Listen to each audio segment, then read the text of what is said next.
j'ai eu le coup de foudre. Si vous êtes très riche, donnez-moi de l'argent. Mais maintenant, spill the tea. On a quand même été fiancés. Pourquoi la méritocratie n'existe pas? Ça prend l'eau de tous les bords. Il y a un de mes ex, il a réussi à oublier. La sécu ne m'a toujours pas remboursé. C'est pas grave de parler que de choses qui vont pas. Ceci commence bien, je rêve. Ma réalité, c'est ça. Un an que j'ai fait ma réduction mammaire. Mettez un pouce. Mais j'ai fréquenté des gens qui ont oublié que j'existais. C'est arrivé dans 3 relations. J'étais incapable de marcher plus de tant de minutes. Regardez ma belle chemise, c'est ma réponse préférée quand un ex revient. J'ai eu 15 personnes dans ma vie. On ne juge pas. Et pour les autres, j'espère surtout que vous ne vous êtes pas reconnus dans mes mots. Et j'ai appris qu'il était chez sa pote. Donc j'ai été faussement fiancée. Je vous emmène avec moi toute la fin d'année 2024. Je sais pas du tout où je vais avec cette info. Je pense que la vidéo sera très longue. Et en même temps, je me dis, je fais ça pour moi aussi, puisque personne regarde mes vidéos sur ma chaîne en ce moment. Si tu la regardes, merci à toi, mais sinon, j'ai l'impression que ça intéresse assez peu de gens en ce moment, mon contenu, donc je le fais pour les personnes qui me regardent, même si on est 3, je trouve ça trop cool. Et à défaut, si on est vraiment 0, et ben je le garderai pour moi, ça fera un super souvenir. Bref, on en est où? J'ai enlevé les décos de Noël, pas du tout, j'ai enlevé les décos d'Halloween, je vais bientôt faire les décos de Noël. On est le 2 décembre, hier j'ai pas eu le temps, parce que j'étais avec des copines, vous savez, mes copines du groupe d'écriture, je vous en ai déjà parlé. On a fait une marche pour les droits des femmes et des minorités de genre, donc évidemment on a aussi fait des pancartes Free Palestine, Congo, bref, c'est... N'oubliez pas l'intersectionnalité, n'utilisez pas ce mot comme un totem, faites-le réellement parce que c'est fatigant en fait de voir que ces marches sont principalement blanches et qu'une majorité de personnes oppressées ne se sentent pas de venir à ces marches parce que ressentent encore de l'oppression à l'intérieur d'elles. Donc voilà, faites attention à ça quand vous militez, c'est important. Et sinon, qu'est-ce qui s'est passé? J'ai repris la lecture de Quartier Libre, le livre de la Volte, avec plein de nouvelles sur imaginer la ville de demain, mais de manière positive. Donc c'est vraiment chouette. On m'a fait un calendrier de l'Avent. Attendez, je vous montre. On m'a fait un calendrier de l'Avent aussi, je chouine. Hier, j'ai eu de la nourriture qui venait de la boutique végane de Rennes avec un joli trigger warning parce qu'en ce moment, c'est compliqué pour moi la nourriture, avec marqué en gros trigger warning, ça se mange si tu veux pas l'ouvrir maintenant. Donc bref, j'ai trouvé ça hyper adorable comme attention, ça me touche vraiment beaucoup. Et sinon, il faut que je vous parle du fait que ça fait 1 an que j'ai fait ma réduction mammaire, donc c'est pareil, c'est un truc important dont je vais vous parler peut-être un peu plus tard. Là, je vous fais un peu une présentation de ce qui va se passer. Globalement, ce mois-ci, je vous emmène à des marchés de Noël où j'expose. Je vous emmène à Toulouse, à Paris et en Ardèche. Et ensuite, possiblement, dans une destination de fin d'année qui est encore complètement pas fixée. Mais à tout moment, on va être à 30 minutes de Rennes comme à 12 h. On ne sait pas, ça dépendra de mes revenus. Parce qu'en ce moment, j'ai toujours pas d'emploi. La CAF a toujours bloqué mes dossiers, donc j'ai pas le RSA. Mais logiquement, je suis censée bosser 15 jours en décembre. Donc peut-être avoir 500 € de trop dans ma vie. Donc voilà, peut-être profiter de ça pour faire un joli nouvel an. Mais je sais pas du tout si ça va être possible. Je vous tiens au jus puisque vous allez venir avec moi. J'ai aucune idée de si ce sera intéressant. Je m'excuse d'avance si ça ne l'est pas. J'espère que ça vous plaira. Si c'est le cas, n'hésitez pas à commenter parce que vraiment, je sais pas, j'hésite à faire ces vidéos et à les garder que pour moi en ce moment parce que j'arrive pas à savoir si ça intéresse des gens. Voilà, n'hésitez pas à me dire si vous les regardez ces vidéos et si vous les regardez en entier ou si vous arrêtez au bout de 10 minutes. Ça m'intéresse de savoir comment améliorer les choses, comment les rendre intéressantes pour vous et pour moi en même temps. Voilà, n'hésitez pas à me dire. On continue ce mois de décembre. Et bah voilà, j'ai cassé le cadre. Ceci commence bien, je rêve. Oh là là, putain, ça me saoule en vrai. Bref. Comme d'habitude, j'avais oublié d'allumer le micro, sauf que le micro de ma caméra, il fait... Donc c'est un peu insupportable. Disais-je, j'ai un marché de Noël le 6, aujourd'hui on est le 3. Et du coup, j'ai 2-3 trucs à remettre en place parce que j'avais un peu amélioré mon stand pour qu'il soit un petit peu plus sympatoche. Mais pour l'instant, j'affiche encore mes illustrations posées sur la table parce que je n'avais pas les moyens encore d'acheter des cadres. Parce que la vie coûte cher, vous en conviendrez. Et également, j'aimerais... Enfin, j'ai acheté des petites fiches en carton pour mettre derrière mes illustrations parce que pour le moment, en fait, je les ai mises dans des petites enveloppes transparentes toutes mimi. Mais quand les gens repartent avec c'est très facile genre de les corner et tout parce qu'elles tiennent pas... Enfin, j'avais mis un canson derrière pour les rendre un peu plus rigides, mais c'est pas non plus... formidable, vous en conviendrez. Donc voilà, c'est quelque chose que je vais changer ce matin. Voilà, en gros, ça fait ça. Donc elles sont mimi, il y a mon petit sticker et tout, mais vous voyez, c'est mou quoi. Donc je vais en mettre quelques-unes en cadre, je vais en mettre quelques-unes donc avec ces petites feuilles cartonnées derrière. Et aussi, je vais faire une commande parce que... Enfin, je vais préparer une commande parce que quelqu'un a commandé 2 de mes romans. Donc voilà, je vais faire ça après. Et d'ailleurs, si vous voulez commander mes livres, mes illustrations avec les sous-sous que vous avez eu à Noël, je rentre à Rennes le... Que je ne vous dise pas d'ânerie, je rentre à Rennes le 4 janvier, je crois. Comme ça, voilà, si vous les souhaitez, je peux recommencer les livraisons à partir de ce moment-là. Donc voilà, n'hésitez pas. Je sais vraiment pas où va cette vidéo, j'espère que vous les êtes encore en train de la regarder.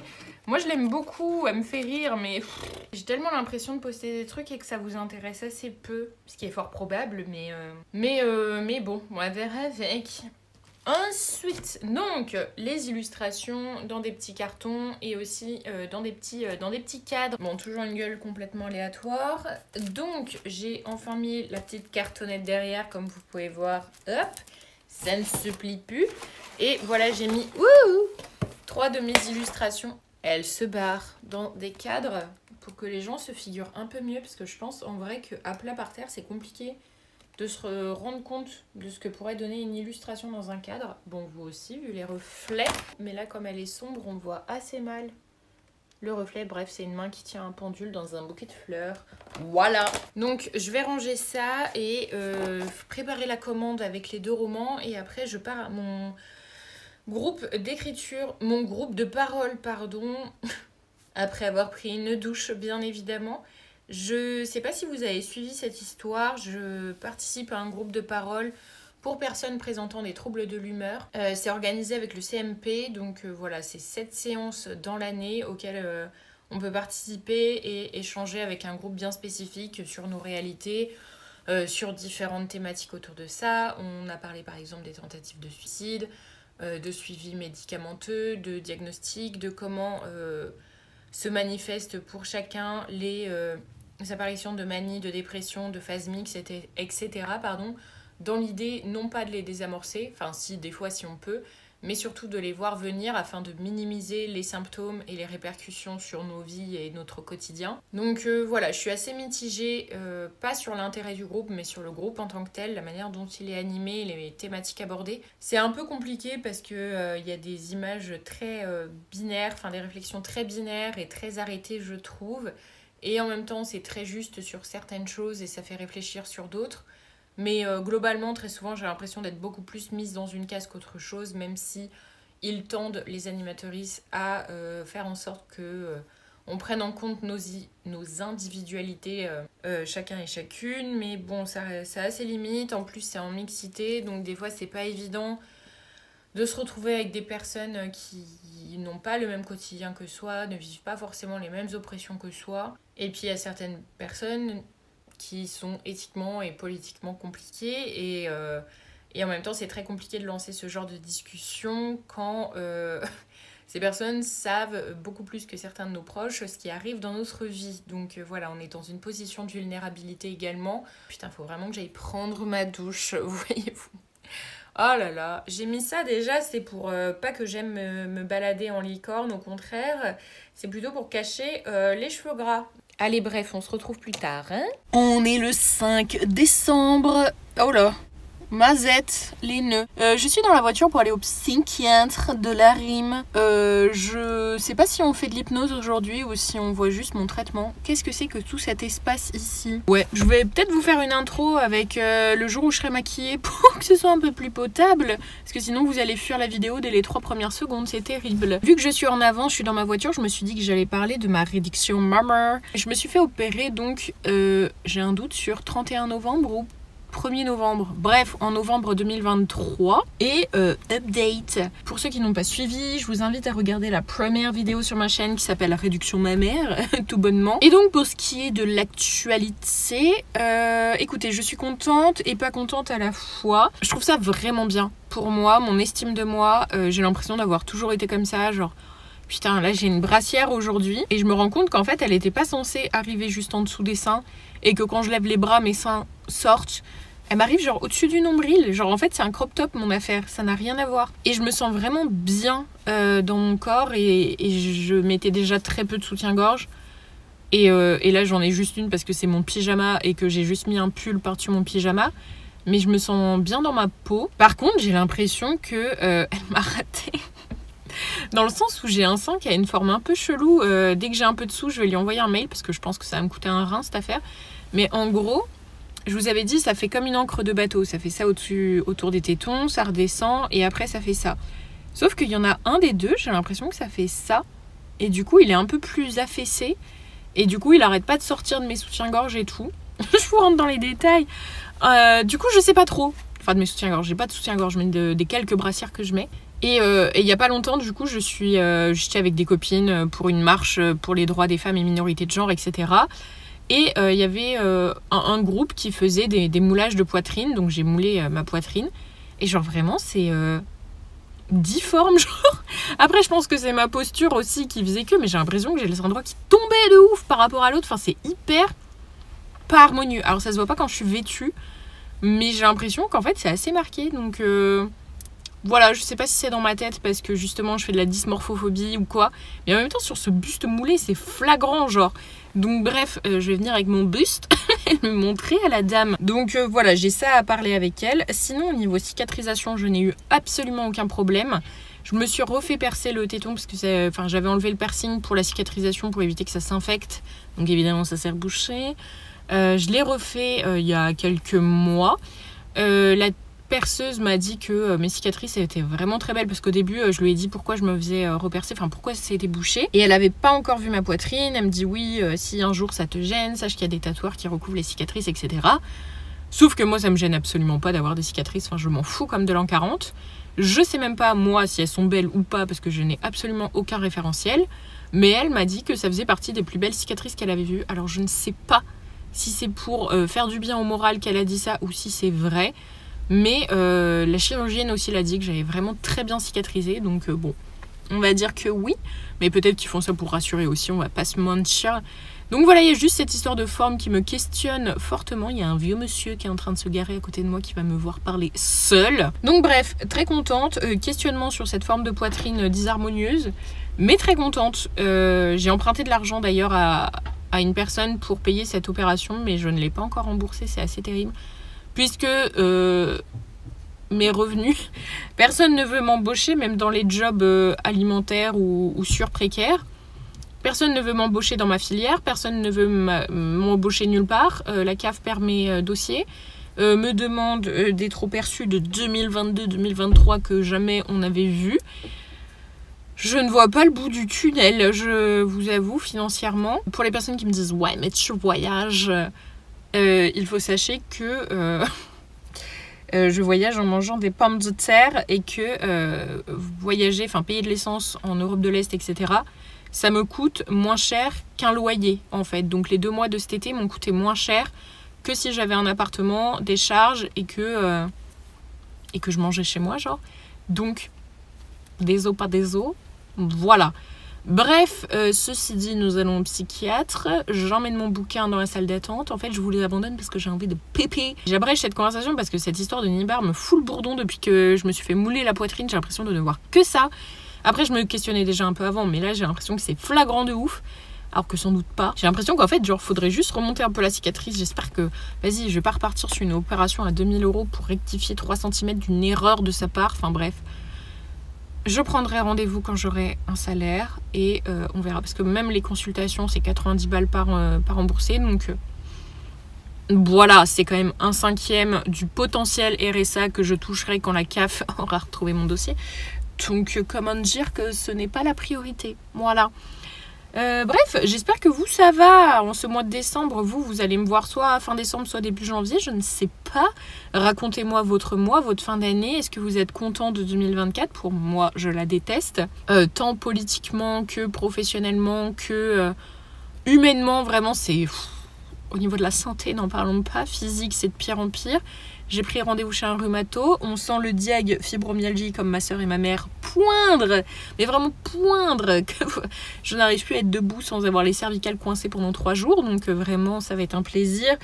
Et si je suis reconnue handicapée, j'ai trop hâte des files d'attente avec un handicap invisible et tutti quanti. Voilà, entre ça et le diag du trouble de l'humeur, vraiment c'est un plaisir.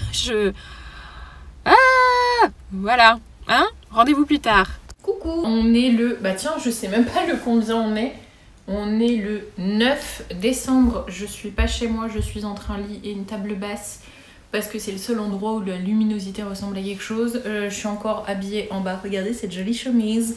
Et déjà en pyjama, je suis habillée en haut et en pyjama en bas. Et non, je n'ai pas fait du télétravail. J'ai commencé un taf, c'est un taf pour une semaine, donc on s'enflamme pas. Je suis sur Toulouse, d'ailleurs j'aurais absolument pas le temps de visiter Toulouse. Je peux pas trop vous en dire parce que c'est lié à l'association. Mais en gros, je bosse pour une copine qui a une association sur Paris. Et en gros, l'idée c'est d'animer des stages en entreprise auprès de jeunes qui sont entre la 4e et la 2e. Donc voilà, j'anime un stage cette semaine et j'en anime un autre sur Paris la semaine prochaine. Donc là, je suis en déplacement pour 15 jours. Donc je ne vais absolument pas profiter de l'esprit des fêtes vu que je suis dans la zone Indus de Toulouse, dans un logement. J'ai la flemme de me taper 1h30 de transport pour aller me balader, qu'il fasse nuit et revenir parce que je suis KO. Parce que pour les personnes qui ne le savent pas, je ne travaille plus de manière standard et salariée depuis mars 2023. Je travaille tous les jours depuis, j'ai toujours travaillé tous les jours pour mon auto-entreprise ou en tant qu'autrice. Mais ça ne met pas de beurre dans les épinards. Ça ne paye même pas les épinards. Donc, même si ça demande quantité de travail, je ne suis rémunérée absolument pour rien. Alors qu'on devrait être rémunéré pour présence dans la société et, voilà, et apporter quelque chose à la société, puisque c'est ce que nous faisons. Donc ça, c'est un fait. Mais donc, de manière salariée, je travaille pas. Pourquoi ? Tout simplement parce que je ne trouve pas d'emploi. C'est-à-dire que j'ai beau avoir 4 diplômes, un CV qui est vraiment bien pour le coup. Dans ma filière, j'ai vraiment un bon CV. Personne ne m'embauche. Alors ça arrive, mais moi ça m'était jamais arrivé de galérer autant. J'ai jamais eu de problème à trouver un boulot. Donc là, ça va faire 1 an et demi que je trouve pas de boulot et en même temps... j'ai ma santé qui se dégrade. J'arrive à peine à rester debout sans avoir des douleurs très très fortes. Et je fatigue très vite socialement parlant dû à mes divers et variés troubles. Et depuis que j'ai un traitement aussi, c'est très dur pour moi d'être concentrée ou de mobiliser mes souvenirs. Donc du coup, ça rend le travail des fois un peu compliqué. Pas impossible du tout, hein, mais compliqué. Et rares sont les boîtes, notamment en job alimentaire, qui sont prêtes à s'adapter ou à embaucher quelqu'un avec qui il faudra s'adapter. Donc c'est compliqué et les grands groupes, à l'heure actuelle, ne veulent pas de moi. Donc c'est pas grave, hein. Enfin si, c'est grave puisque mon loyer j'arrive pas à le payer, mais je vais avancer je vais tenter d'avancer tant bien que mal dans cette affaire. Déjà l'objectif serait d'avoir un travail pour quitter mon logement insalubre. Je crois que je vous en ai déjà parlé en long, large et travers, donc je vais vous épargner les nouvelles photos sur le sujet. Donc ça c'est un peu l'objectif court terme. L'objectif long terme c'est d'avoir un travail qui s'adapte à mon train de vie qui est de quand même voyager régulièrement. J'ai commencé une nouvelle formation avec mon compte CPF à défaut d'être prise en master de psycho parce que pour les personnes qui ne le savent pas, j'ai dû abandonner mon master de psycho pour burn-out, donc je suis vraiment deg parce que c'est hyper dur d'être prise en master et j'aurai sans doute jamais la seconde chance d'être prise en master. Sauf que psychologue, c'était un métier qui s'adaptait énormément à mes besoins physiques et émotionnels et là, c'est compliqué. Bref, je fais une petite formation sur le compte CPF. On verra bien ce que ça donne. D'ailleurs, en parlant de formation CPF, la dernière en date que j'avais faite, c'était une formation pour apprendre la langue des signes française. Car oui, il y a des particularités en fonction des régions, des pays, de blabla. Donc voilà, j'avais pris des cours pour ça. Et il y a une meuf de mon cours de LSF qui m'a écrit hier, pour me dire qu'en fait elle avait été à un salon du livre en région parisienne et qu'elle avait trouvé les archives de l'Inhumain. Et qu'en stalkant les autoristes, elle m'a reconnue sur les réseaux. Donc c'était un peu improbable et drôle. Donc voilà, coucou à toi si tu passes par là. J'espère que vous me regardez en même temps que votre repas de Noël. Si tant est que vous fêtez Noël, à minima, je vous accompagne pendant un bout de la soirée. Pour des choses moins positives, plus positives, critiques, tout ça. C'est assez compliqué de travailler dans une entreprise, en plus là c'est un très grand groupe à l'échelle mondiale, une boîte canadienne, et c'est assez compliqué de voir plein de choses dans cette entreprise. En fait il y a une personne avec qui ça a été très compliqué parce que l'autre formatrice et tout, super sympa, l'équipe de manière générale super sympa, les jeunes super sympas, mais il y a une des collaboratrices où ça a été un peu compliqué, pas tant au niveau relationnel, hein, ça s'est très bien passé avec elle, mais au niveau de ce que ça me renvoyait dans la gueule, c'était vraiment assez dur. C'est-à-dire qu'elle a fait tout un discours sur la méritocratie en disant à des jeunes qui sont poussés par le système scolaire à faire des bacs pro ou des filières que l'éducation nationale estime être l'unique voie lorsque tu as des mauvaises notes au lycée. Je sais plus où était ma phrase. Voilà, la concentration 0. Bref, vous avez le début de la phrase, vous n'aurez pas la fin. Et ah oui, et donc voilà, elle faisait de la méritocratie, auprès de ces jeunes en mode si tu travailles bien à l'école, voilà ce à quoi tu peux ambitionner. Sauf que ça marche pas comme ça.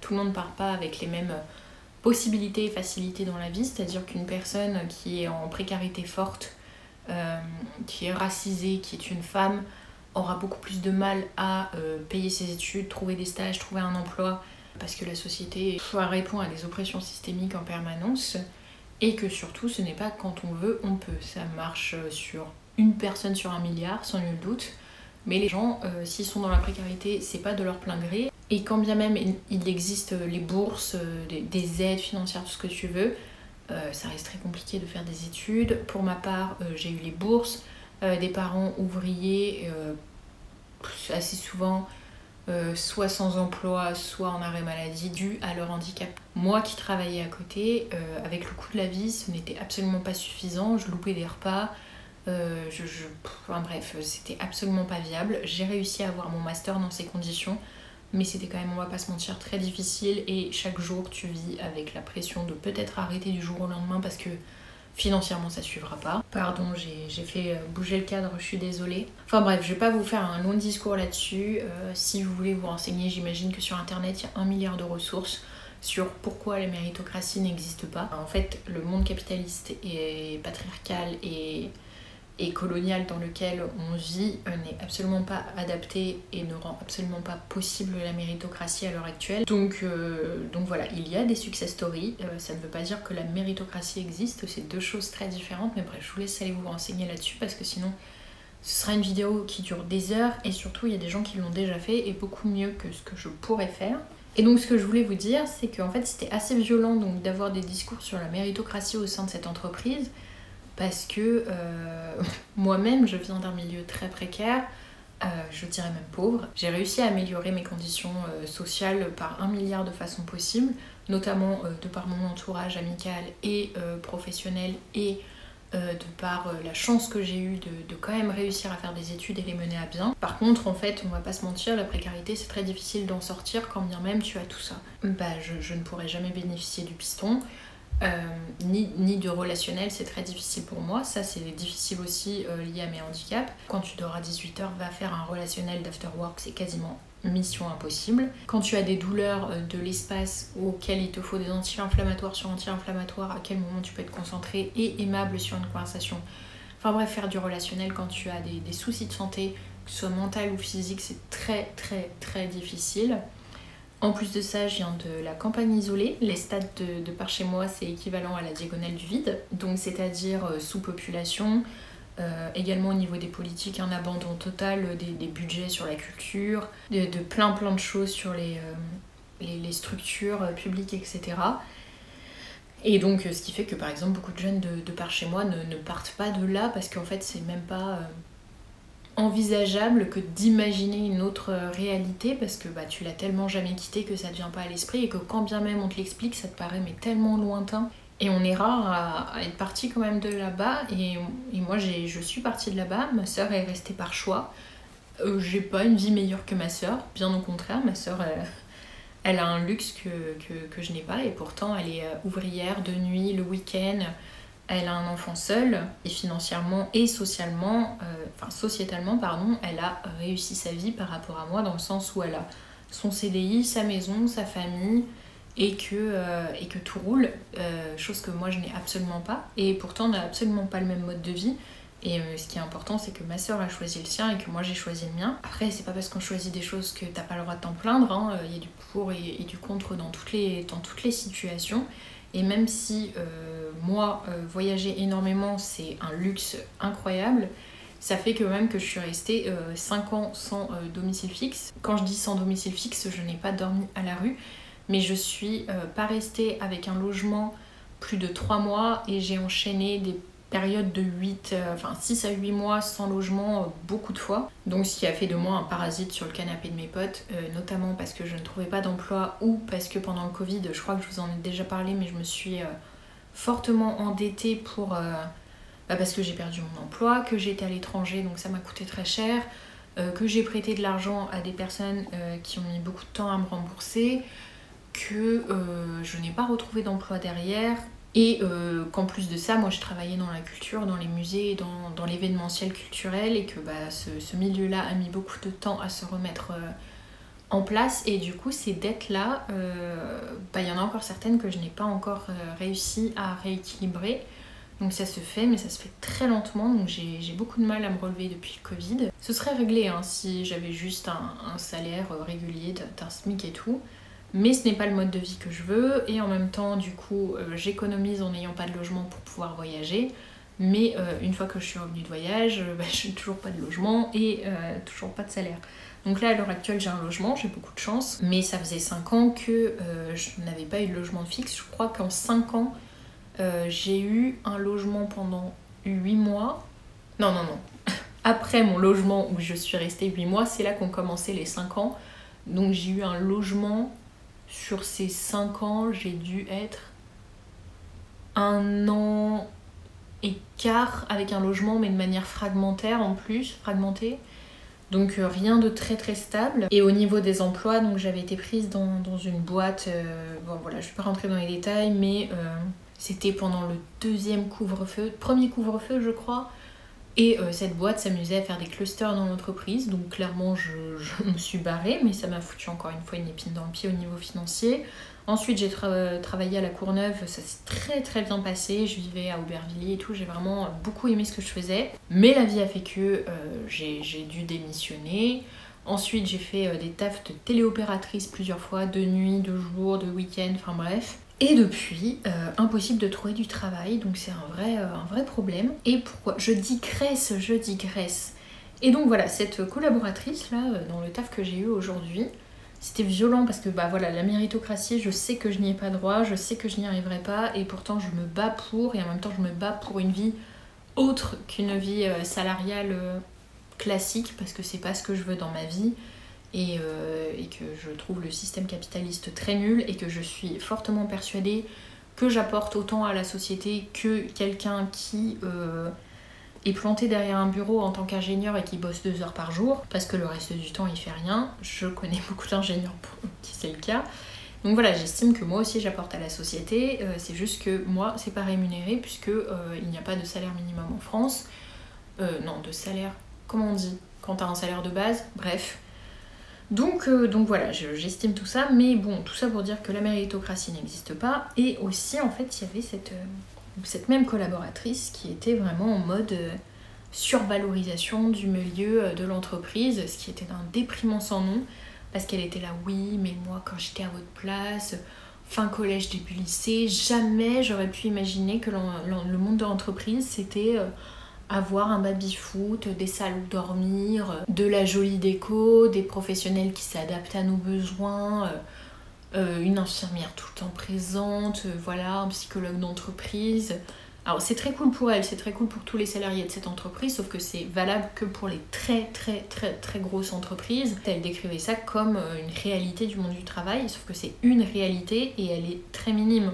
Et il y a encore énormément d'entreprises où tu n'es absolument pas bien traité, où il n'y a pas de salle de repos, où l'éthique est absolument pas mise au bon niveau. Elle parlait aussi du fait que waouh, le monde était incroyable depuis qu'il y avait le télétravail. Alors oui, on va pas se mentir, le télétravail c'est une chose très chouette. Comment tu peux être ouvrier en télétravail, agent d'entretien en télétravail, enfin c'est la majorité des jobs malheureusement. Et pareil, elle prônait les valeurs environnementales et sociales de l'entreprise, ce qui est très bien. Écoutez, il y a un engagement environnemental, tant mieux. il y a une volonté éthique, tant mieux. Par contre, l'inclusion, c'est pas juste masquer les photos et les noms de famille sur les CV et adapter le quotidien des personnes en fauteuil roulant. Non. Alors c'est beaucoup mieux que certaines entreprises, je vous l'accorde, mais une entreprise avec des salariés qui se veulent pas racistes et une entreprise qui prône une politique antiraciste, c'est deux choses complètement différentes. Pareil avec le validisme, pareil avec... Enfin tu vois, par exemple, il n'y avait aucune mention du droit du port du voile dans l'entreprise. Ça aurait été bien de souligner que les personnes qui peuvent travailler dans cette entreprise ont la possibilité de porter le voile. Non, ça n'a pas été mentionné. Aussi, il parlait énormément donc, du handicap physique, principalement, et du coup, il mettait des choses en place, des aménagements d'emploi du temps, des aménagements de postes de travail et tout. Ils ont parlé des handicaps invisibles, donc c'est quand même très chouette. Et en même temps, tu voyais bien qu'il y avait des petites limites dans le sens où, par exemple, il y avait des livres mis à disposition dans les salles de pause qui parlaient du cancer, qui parlaient des handicaps invisibles. Et son discours à cette dame, c'était oui, pour que tu saches ce que tu as, ce que ça implique, etc. Et en fait, moi j'étais plutôt en mode oui, mais c'est aussi pour les autres en fait, c'est aux autres de le lire pour comprendre la réalité de leurs collègues et donc pourquoi il y a tout ça de mis en place, qu'est-ce que toi en tant que collègue tu peux aussi mettre en place pour encourager tout ça. Après en fait je me plains parce que moi ça m'a fait de la peine en fait de voir ça, mais en même temps il y a plein de bonnes intentions et c'est mieux que les 3/4 des entreprises, je vous l'accorde. Mais en fait le fait que ce soit un peu mais pas assez, moi ça m'a énormément frustrée. Parce que tu te dis vas-y tu commences bien donc continue. T'arrêtes pas juste à la première grille de lecture. Enfin ils ont quand même parlé des troubles psy, de la santé mentale et tout. Ils ont employé le mot genre à la place du mot sexe, ce qui est assez rare encore pour l'instant dans les entreprises. Enfin, tu vois qu'ils sont en cours de déconstruction et petit à petit ça ira de mieux en mieux dans cette entreprise. Mais à l'heure actuelle, en fait, de me bouffer un discours de méritocratie et on s'adapte à vous, les handicapés, comme dans toutes les boîtes, bah, j'étais encore en train de me dire putain, en fait, non, ma réalité elle est toujours pas là et en fait, je n'arrive pas à quitter la réalité de mes parents, en fait. Enfin, j'ai beaucoup plus de liberté qu'eux, du fait de ma génération. J'ai beaucoup de chance sur beaucoup de choses parce que ils m'ont offert cette ouverture d'esprit, ce droit à vivre la vie que je veux. Ils m'ont offert beaucoup de choses, mes parents. D'ailleurs, je pourrais vous en parler un jour si ça vous intéresse parce que j'ai eu beaucoup de chance. Quand j'en parle autour de moi, j'ai eu vraiment beaucoup de chance de les avoir dans ma vie. Et pour qu'ils me mènent à l'âge adulte et même encore après. J'ai beaucoup de chance, j'ai vraiment beaucoup de chance parce qu'ils ont vraiment vécu... c'est vraiment été pas facile pour eux. Là. Bref, ils ont soit des physiques, soit des handicaps qui ont mené à des oppressions assez violentes. Après, moi, ma famille est quand même blanche, cisgenre, hétéronormée, etc. Donc il y a des facilités quand même, on va pas se mentir. Mais on n'était pas les mieux lotis, on va dire, de notre campagne blanche, clairement pas. Je parle pas juste de mes parents. Au contraire, je parle de plein de gens qui même eux se reconnaîtront pas. Parce que là, je parle de beaucoup de cas très différents dans mon entourage. Mais voilà, je viens d'un entourage qui a commencé la vie dans des conditions vraiment pas top. Et moi, je m'en sors beaucoup mieux quand même. Mais à l'heure actuelle, bah, si on prend juste les chiffres sur le compte en banque, bah, je suis pas beaucoup mieux que eux avant. J'ai juste la chance d'avoir un entourage qui me prête beaucoup d'argent. Après, quand je dis beaucoup d'argent, on va tempérer quand même. Hein. J'ai 2000 € de dette, 3000 € de dette, pardon. 3000 € de dette, c'est-à-dire que ce n'est pas non plus énorme. C'est beaucoup, parce que c'est beaucoup d'argent au niveau de moi, mes revenus, moi, mon rythme de vie. Mais je ne dois pas non plus 150 000 € à quelqu'un. Donc quand je vous dis que mon entourage me prête beaucoup d'argent, mon entourage m'a prêté centaines d'euros par centaines d'euros pendant des mois, et ça fait 3 ans que je dois cette somme. Donc voilà, j'ai un entourage qui n'est pas non plus friqué as fuck et me signe des chèques à gogo. Par contre, on m'offre régulièrement des trucs pour que j'ai une vie sociale quand même assez active. On m'offre des week-ends quand vous me voyez en Ardèche, quand vous me voyez au bord de la mer, quand vous me voyez au restaurant, c'est toujours des choses qu'on m'a offert. Donc pour ça, je suis vraiment reconnaissante. Et aussi, alors je sais pas, je pense pas remercier le maire, mais Rennes Métropole aide vraiment les personnes en position en situation de précarité. Alors pas assez, beaucoup de personnes précaires vivront des situations plus en plus dures d'ailleurs. Il y a mince, comment ça s'appelle, Truc 35, Repère 35. Ah, j'ai plus le mot, merde.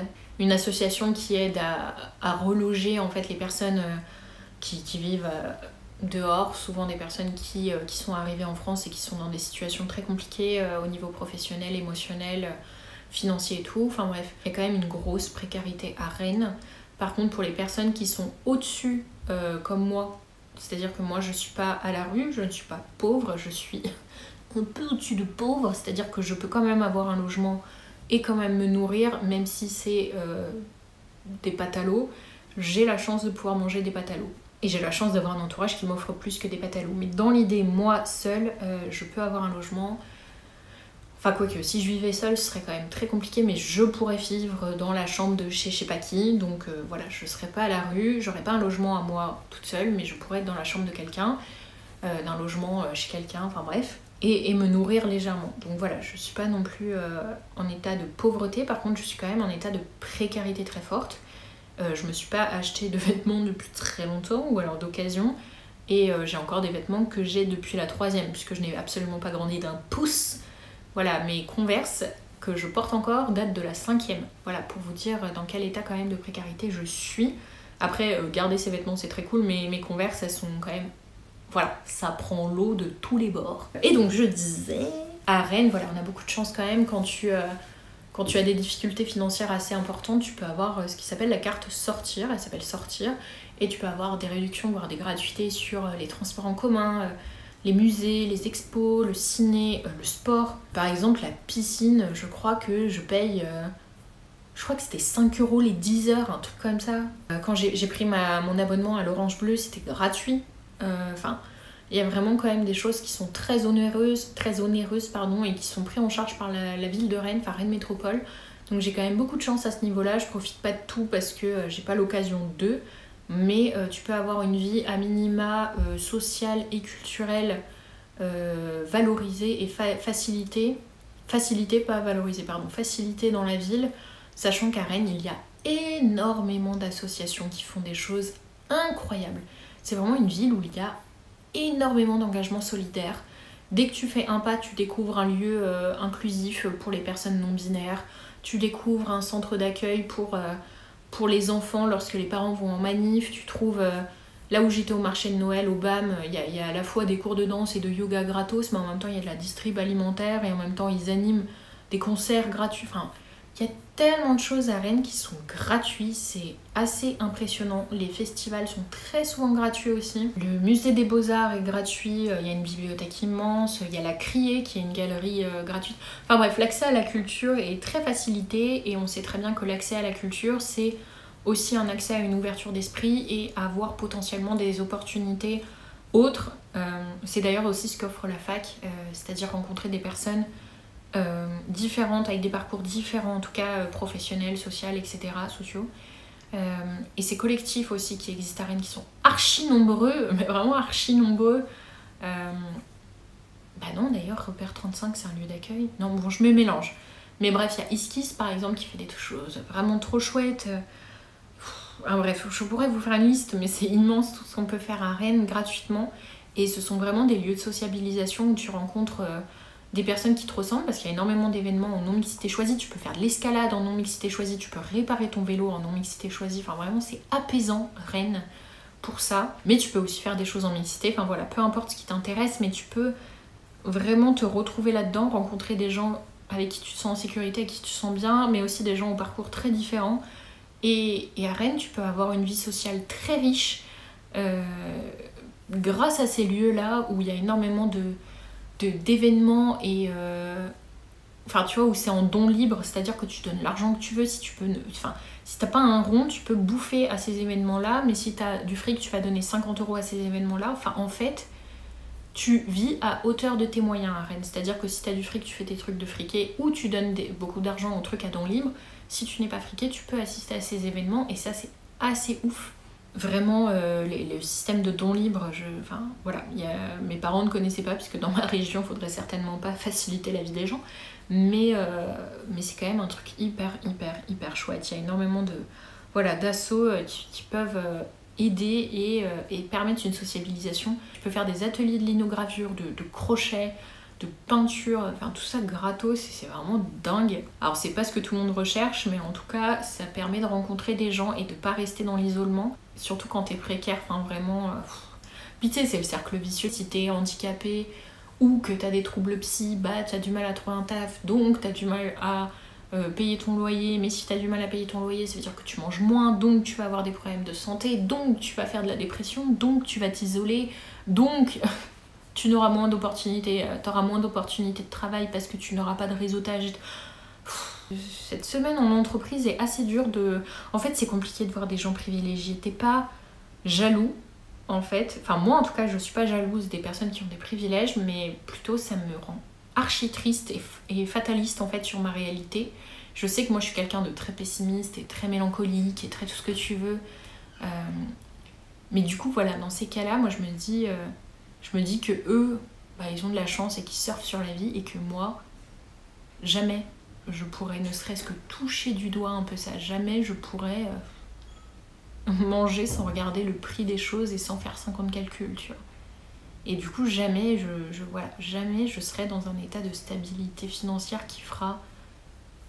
Ne sais-ce qu'avec le SMIC, je me sentirais riche avec le SMIC. J'en suis quand même à ce niveau-là, tu vois. Je me sentirais riche avec le SMIC alors qu'il est absolument pas adapté au coût de la vie et qu'il est beaucoup trop peu élevé, en fait. Mais du coup voilà, je les envie pas parce que chacun sa vie et moi j'estime que la mienne est incroyable au niveau social et des expériences et de tout ce que tu veux. Je vis ma vie comme je veux. Par contre, qu'est-ce que je m'endette?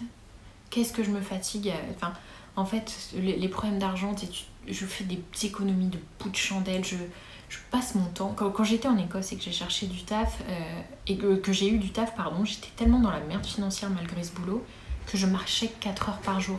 Et 4 heures par jour en Écosse en décembre, c'est long. Mais voilà, je fais vraiment des économies sur tout pour pouvoir me permettre ça.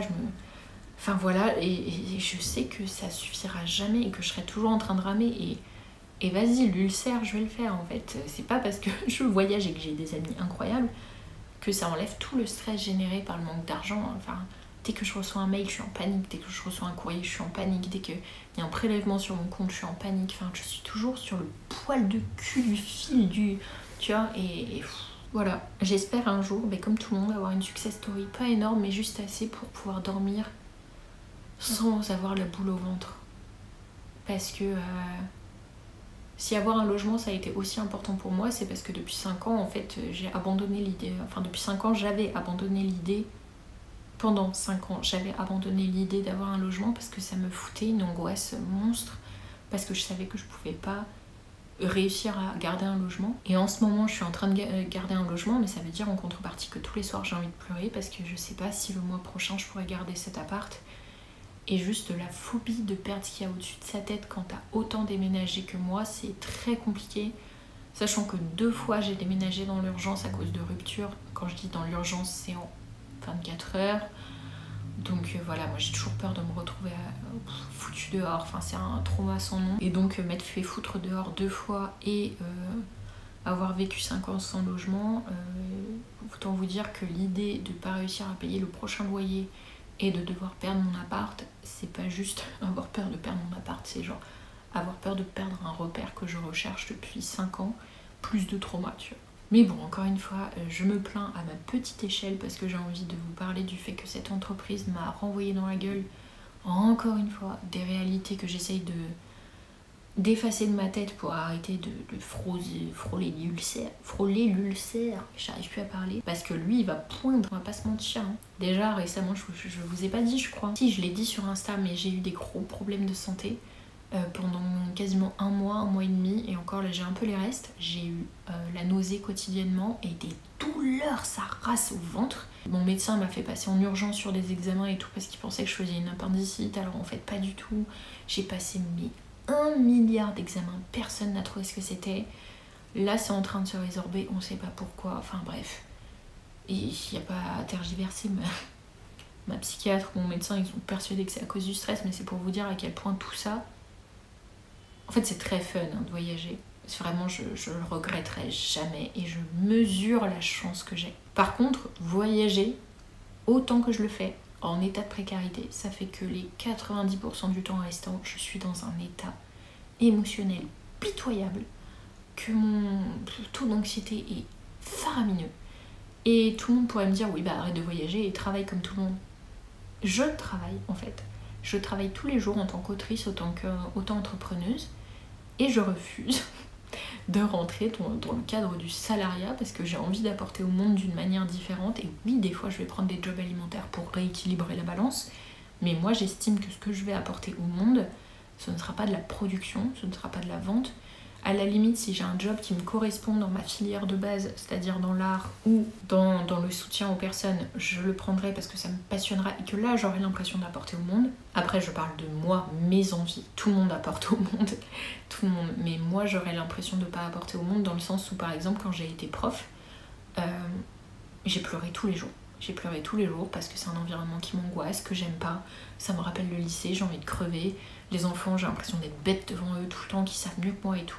Je me sens pas à ma place et du coup ça fait de moi une mauvaise prof en fait. Donc j'ai très vite arrêté les remplacements parce que pour moi là j'apportais rien à personne et certainement pas à moi non plus. Et quand t'as pas toi-même l'émotionnel qui suit, comment tu peux apporter aux gens? Enfin bref, moi j'ai pas envie de faire un métier pour ne pas apporter ou apporter à moitié. Je veux un métier dans lequel je m'investis parce que ça me motive.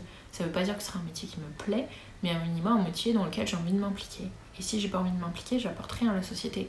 Ce que je fais sans m'impliquer, c'est m'apporter un salaire. Et j'ai pas envie juste d'avoir de l'argent bêtement. Chose que je fais quand je prends un job alimentaire pour le coup. Mais globalement, moi j'ai envie d'apporter. Alors pas de sauver le monde, pas de être je sais pas qui, mais j'ai envie d'apporter. Et apporter, ça peut être ramasser des déchets sur la plage, ça peut être sensibiliser à des sujets, ça peut être distribuer des tracts dans la rue, coller des stickers sorority dans la rue. Ça peut être plein de choses pour lesquelles je ne serai jamais payée, mais pour lesquelles j'estime que j'apporterai un minimum à notre société. Et ça, c'est ce que je veux. Ce qui n'arriverait pas si on avait le putain de salaire minimum, mais nous ne l'avons pas. Donc, pour l'instant, je travaille pour la société, mais gratuitement. Et oui, c'est un vrai travail, n'en déplaise aux haters. C'est un travail qui n'est pas rémunéré et qui ne paye pas mon loyer ni ma bouffe.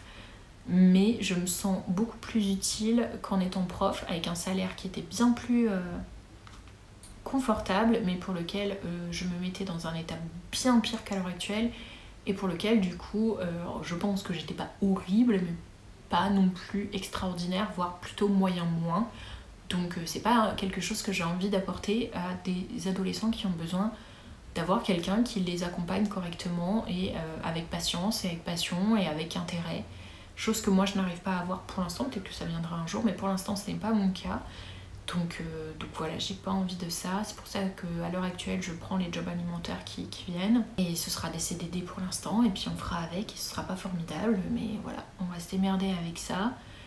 Et moi je vais continuer mes démarches d'auto-entreprise, de trouver des tout petits trucs qui vont permettre de payer un petit peu par-ci par-là quelques bouts de trucs et de bidules et de factures et de machin. Et surtout, je vais continuer de prendre soin de ma santé physique et mentale parce que sans ça, vu que ma santé se dégrade très fortement, ma santé physique, sans ça, en fait, je pourrais pas travailler, en fait, tout bonnement. C'est-à-dire que là, si je prends pas soin de ma santé physique, dans 2 ans, je suis incapable de travailler. Donc là, je prends aussi ce temps pour ça. Alors oui, c'est un luxe également, j'en ai bien conscience. Mais encore une fois, le désert médical est tel que quand j'arrive à avoir un rendez-vous, je préfère ne pas travailler, avoir ce rendez-vous et prendre soin de ma santé que de le louper et d'avoir mon rendez-vous dans 5 ans. Mais ça c'est un choix, c'est des priorités, ça c'est les miennes, ce sont les miennes pardon. Et pareil en fait la psychiatre par exemple c'est compliqué si je travaille en fait parce qu'elle travaille pas après 18h. Comme toutes les personnes qui travaillent, voir un professionnel de santé c'est une tannée. Sauf qu'à l'heure actuelle si je vois pas ma psychiatre je peux pas renouveler mon traitement, si j'ai pas mon traitement voilà, sans doute la dépression pour la 100e fois de ma vie, donc je ne pourrais pas travailler. Enfin, tu vois, en fait, c'est quoi l'intérêt de me mettre à travailler pour être au bout de 2 semaines en arrêt de travail? C'est un non-sens, en fait. Donc voilà, j'essaye de trouver l'équilibre au milieu de tout ça. Quand t'es précaire, c'est une tannée, parce que dans tous les cas, me mettre à travailler pour être en arrêt de travail, ça change rien, puisque la seule fois où ça m'est arrivé, la Sécu ne m'a toujours pas remboursé.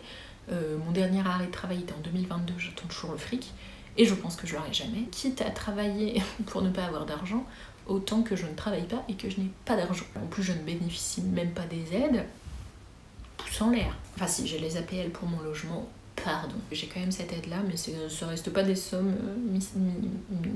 mirobolantes. Mais bon, on prend, c'est mieux que rien. Voilà, je suis très fatiguée en ce moment, je suis très pessimiste aussi. L'année 2024, elle a été dure, on va pas se mentir. Politiquement, elle m'a épuisée. Physiquement, c'est très dégradé, ça s'est très dégradé. Personnellement, il y a mes plaintes qui ont été... Enfin, une de mes plaintes qui a été classée sans suite, l'autre il faut que j'appelle, mais j'ai la boule au ventre à l'idée de le faire. J'ai du mal à... Ma romance, pour l'instant, j'ai pas de retour de maison d'édition, mais j'ai l'impression que personne, ça va intéresser personne. Je baisse beaucoup les bras aussi au niveau artistique. Enfin, je me dis que ce que j'écris finalement est vraiment pas... Bah, peut-être pas ouf en fait. Après, j'ai pas envie d'écrire des trucs ouf parce que j'ai pas cette prétention, mais je me dis que c'est même pas moyen en fait. Je suis un peu en perte d'intérêt pour mon propre travail, alors que quand j'écris, j'adore ça. Donc voilà, il y a ça aussi. Beaucoup de mauvaises nouvelles aussi quand même dans mon entourage. Puis toujours ça, hein. Ma famille est malade. Il y a des contextes, enfin il y a des trucs familiaux qui sont très durs à gérer. Je suis très fatiguée émotionnellement parce que là je porte le poids de 7 ans de trauma qui... 6 ans, pardon. Mais non, n'importe quoi, 2016, 8 ans, oh là là ma zette. De 8 ans de trauma qui se règlent mais pas assez vite du tout. Donc c'est-à-dire que là ça fait 8 ans moi que dans ma vie je fais des insomnies et des cauchemars quotidiens, enfin tous les jours, enfin toutes les nuits. C'est-à-dire que ça fait 8 ans que j'ai pas dormi plus de 3 heures de suite. Donc je suis juste épuisée physiquement, émotionnellement, c'est dur, franchement c'est dur. Et en fait ce qui est aussi dur c'est que j'essaye tout.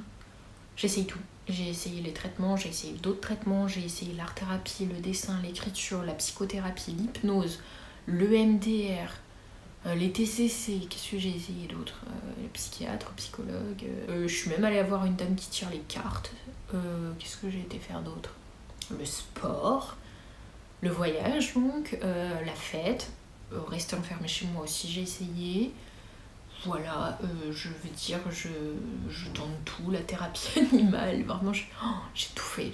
Et alors certes, le groupe de parole, également si t'as pas vu ma dernière vidéo. Mais voilà, je tente tout, mais vraiment tout, je me creuse les méninges pour trouver le truc qui fera que ça va mieux, mais il n'y a rien qui fonctionne parce qu'au final, quand t'es zinzin comme moi, bah tu peux minimiser la casse, mais rien ne te soignera, c'est la vie. Et je peux que tendre à essayer de trouver les biais de facilité qui me permettront de vivre sereinement, mais je trouverai jamais de solution miracle.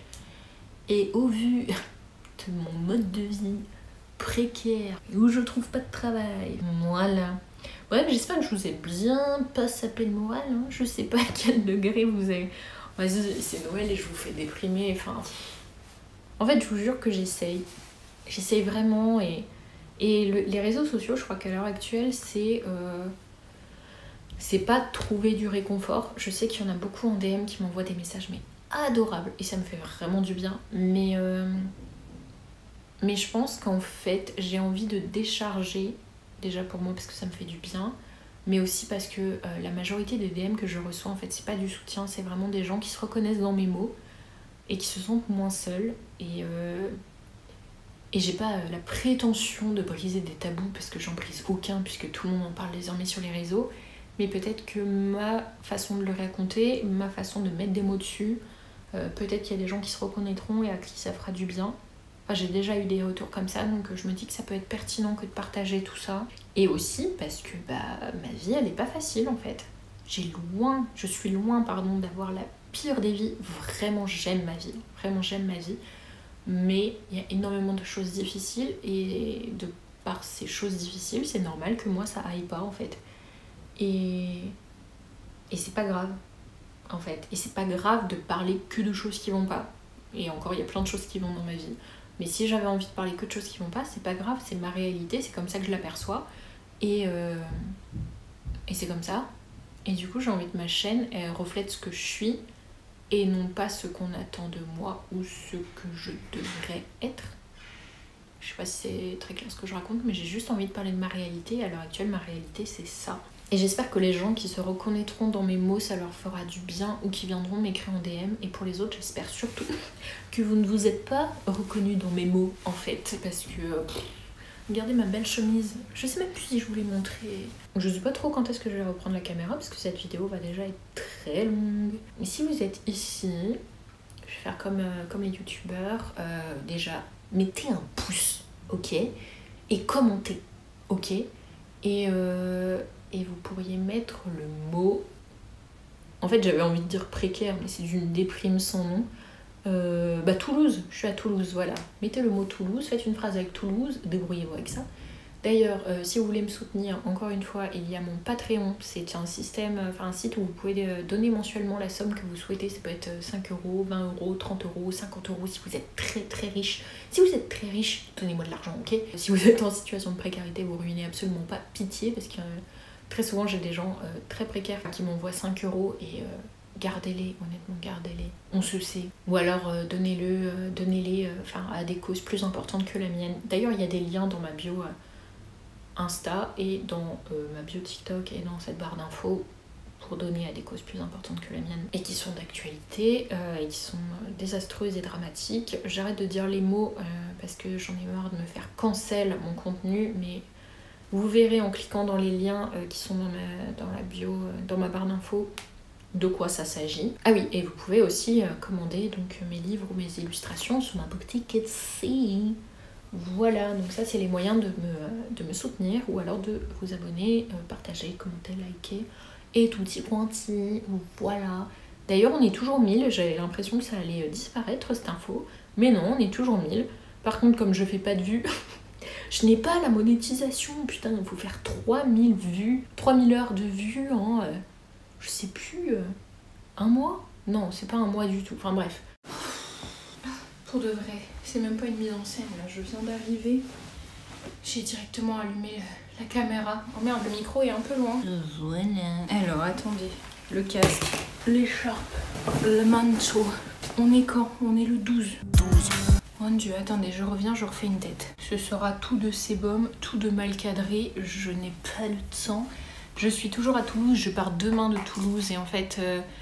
j'ai du boulot, j'ai du montage à faire, j'ai de l'écriture à faire avant Noël, donc j'ai envie de terminer le télévlog ici. J'espère que ça vous aura diverti en fait, ça c'est pas gagné, ça se trouve vous êtes déjà plus là. Mais moi j'ai envie de faire ça un petit peu aussi, de continuer ce télévlog ma foi. Je voulais partir sur un truc un peu plus léger pour terminer cette vidéo. Vous êtes penchés. Bon, on va dire que c'est pas grave.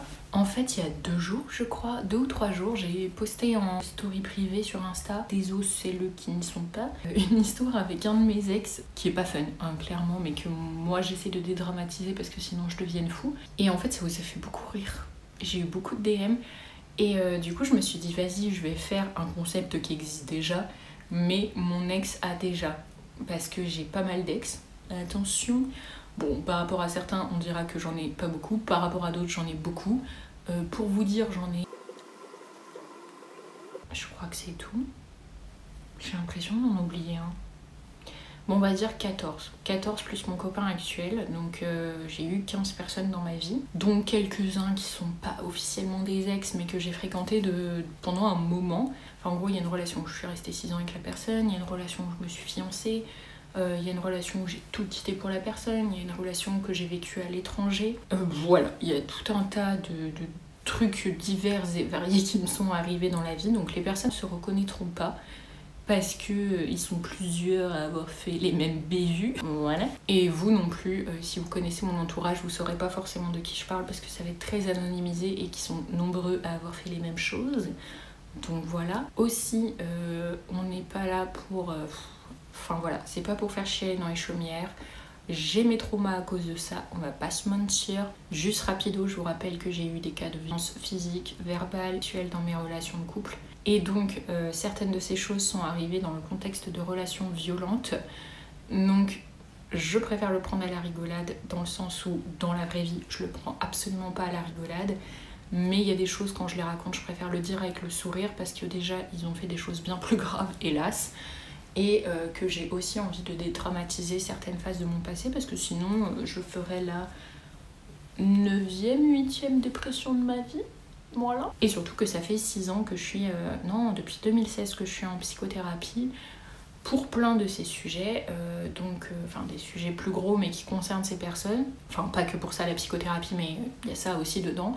Donc voilà, sachez que ce qui va suivre va plutôt être sur le ton de l'humour. Si c'est quelque chose que vous n'avez pas du tout envie d'entendre, skippez tout de suite. En tout cas, dans les exemples là que je vais vous donner, il y aura sans doute trigger warning de violence verbale, je pense, mais je vais pas faire mention de violence physique ni sexuelle, pas du tout. Je me justifie beaucoup alors que j'ai envie de faire un truc léger, mais en gros voilà, on va essayer de parler de ça. Enfin, en gros, je vais vous faire quelques petites anecdotes pour vous rendre compte, alors déjà pour sensibiliser à quel point certains comportements sont complètement lunaires. Si c'est des choses que vous faites, peut-être que ça vous remettra en perspective le fait que ça peut blesser des personnes. Et si c'est des choses que vous subissez, sachez que vous n'êtes pas seul et surtout que ce n'est pas normal. Donc voilà, voilà, ça peut servir un peu de sensibilisation, mais maintenant, spill the tea. Donc on va commencer là. Je vous le fais comme si on était avec des gens au café là, mais globalement, il m'est arrivé des trucs. Je pourrais en faire un bouquin entier, mais là j'ai juste pris quelques notes pendant une pause au taf et je ne retrouvais même pas tout ce qui s'était passé, donc je vous ai pas fait les 16 ans de ma vie conjugale, on va dire. Mais vas-y, Mazette, il s'en est passé quand même des choses un peu lunaires. Premièrement, alors je vous le fais pas du tout dans l'ordre chronologique, hein, mais déjà, il y a un de mes ex, il a réussi à oublier 3 années de suite mon anniversaire et Noël sous couvert de j'y ai pas pensé, j'ai pas pensé à anticiper. Petite mise en bouche, à quel moment t'arrives pas à anticiper un truc qui se passe tous les ans, mon anniversaire, mais un truc qui se passe tous les ans depuis que tu existes.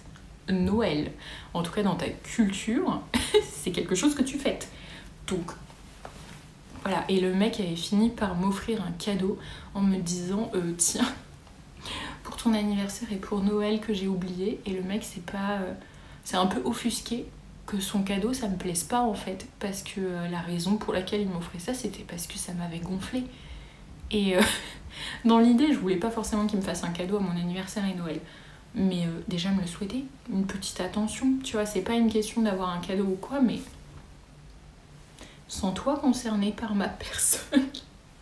Et après on s'étonne que j'ai pas confiance en moi, que j'ai des traumas et que je fais pas bien, mais j'ai fréquenté des gens qui ont oublié que j'existais, si vous voulez savoir. Et dans la même veine, j'ai eu un ex qui la première année a voulu qu'on fête le repas de Noël ou le nouvel an, je sais plus, mais un des deux au restaurant, ok, et le mec n'avait absolument rien réservé et s'est offusqué que rien n'était disponible. Et alors attendez, parce que je sors pas avec des flèches, il faut le savoir. Voilà, le mec a récidivé l'année d'après. L'année d'après, il a voulu faire la même chose. Alors moi, je me suis dit, ok, pourquoi pas. Il avait toujours pas réservé, il avait pas appris de l'an dernier. On ne juge pas, mais un peu. Dans un truc un peu moins drôle, c'est arrivé dans 3 relations sérieuses, j'entends, parce que oui, on peut avoir des relations sérieuses 3 fois. Dans 3 relations sérieuses, mon ex, enfin du coup mes 3 ex, ne m'ont pas présenté leurs amis. Voilà. On parle de relations qui ont duré quasiment 1 an ou de relations qui ont duré plus d'1 an en tout cas. Voilà, donc c'est des personnes qui pendant des années, pour certains, m'ont complètement oublié dans leur entourage car je ne faisais manifestement pas partie de leur vie. Ou alors de leur vie, mais quand ils avaient le temps et bien caché dans un placard. La meuf n'existe pas, je n'existe pas. Et attendez, ce n'est pas terminé. Globalement, je n'existe que dans très peu de mes relations. Par exemple, il y a un des gus avec qui je suis sortie. Mais alors ça, c'est pareil. Alors je vais pas vous donner une durée de temps, mais c'était quand même assez long, cette relation. Et globalement, on était à 4 arrêts de métro. 4 arrêts de métro où lui, son logement était au pied du métro et moi j'étais à 200 mètres du métro.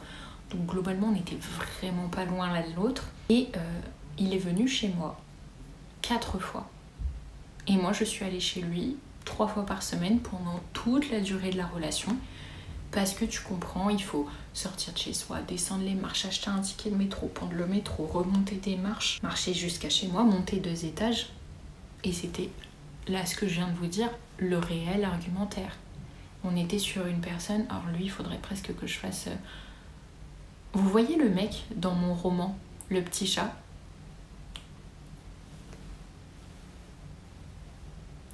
Bref. Et donc cette personne refusait de venir me voir, de venir à moi et même de venir ailleurs me voir, clairement. Et Sachant que ce mec me disait oui mais bon après tu comprends la route et tout. Le mec n'avait pas d'emploi. Moi j'en avais un qui était en dehors de la ville. Il fallait donc que je me gare en voiture auprès de chez lui, que je parte 1 heure plus tôt pour arriver à mon taf. Et lui 4 arrêts de métro, bah non. Bah non du coup. Et alors the must c'est que ces personnes... un jour m'a dit donc qu'il pouvait pas venir me voir parce que c'était trop loin. Et j'ai appris qu'il était chez sa pote qui habitait à une ville à côté. Donc le mec avait réussi à prendre le métro et le bus pour aller voir cette personne. Alors moi je m'en fous, je pense même pas qu'il m'ait trompé, ou si c'est le cas j'en ai rien à branler. Mais ça veut dire que le mec est capable de se déplacer pour voir des gens mais pas pour voir sa meuf. C'est un mec que j'ai quitté par texto. C'est un mec à qui j'ai dit bon bah je pense qu'on peut arrêter. J'étais sur les quais de Rennes et je mangeais une tarte aux fraises avec des copines et je lui ai envoyé un message en mode je crois que c'est bon, je crois que voilà tu m'as saoulée, parce que c'était pas la première fois que je lui faisais remarquer. Et le mec déjà a mis 8 heures à me répondre et quand il m'a répondu il avait pas compris. Sachant que le mec avait lâché un vu, hein. Donc le mec a resté 8 heures avec un texto qui le larguait sans me répondre.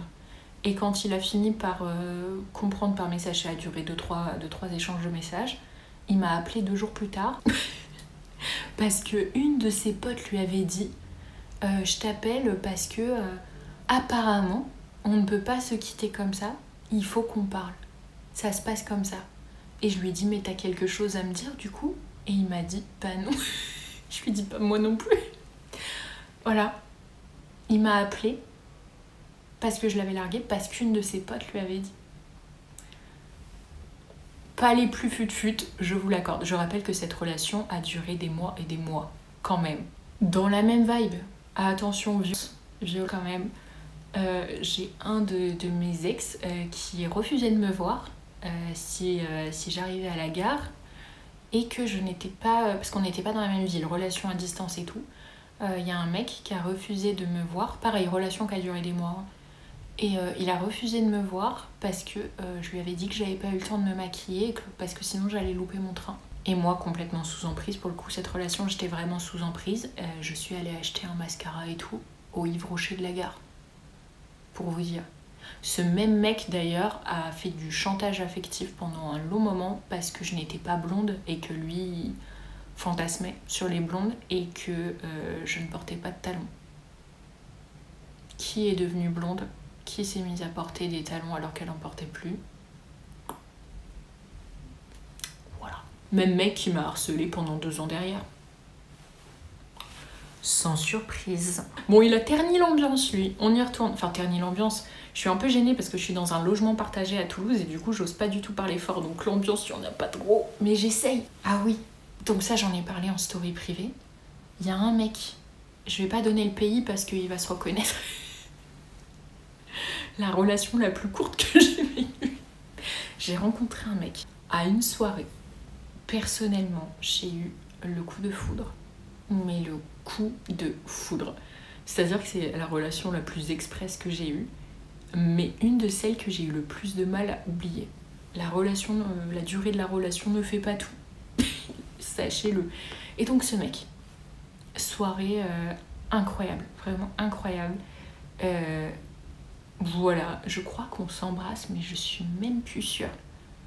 Parce qu'en fait, au final, on a tellement parlé, rigolé. Il m'a fait danser, chose que j'arrive très peu à faire. Enfin, je danse énormément, mais pas avec des gens. Ça me met hyper mal à l'aise de voir quelqu'un qui partage mes mouvements en dansant. Je trouve ça hyper dur de lâcher prise.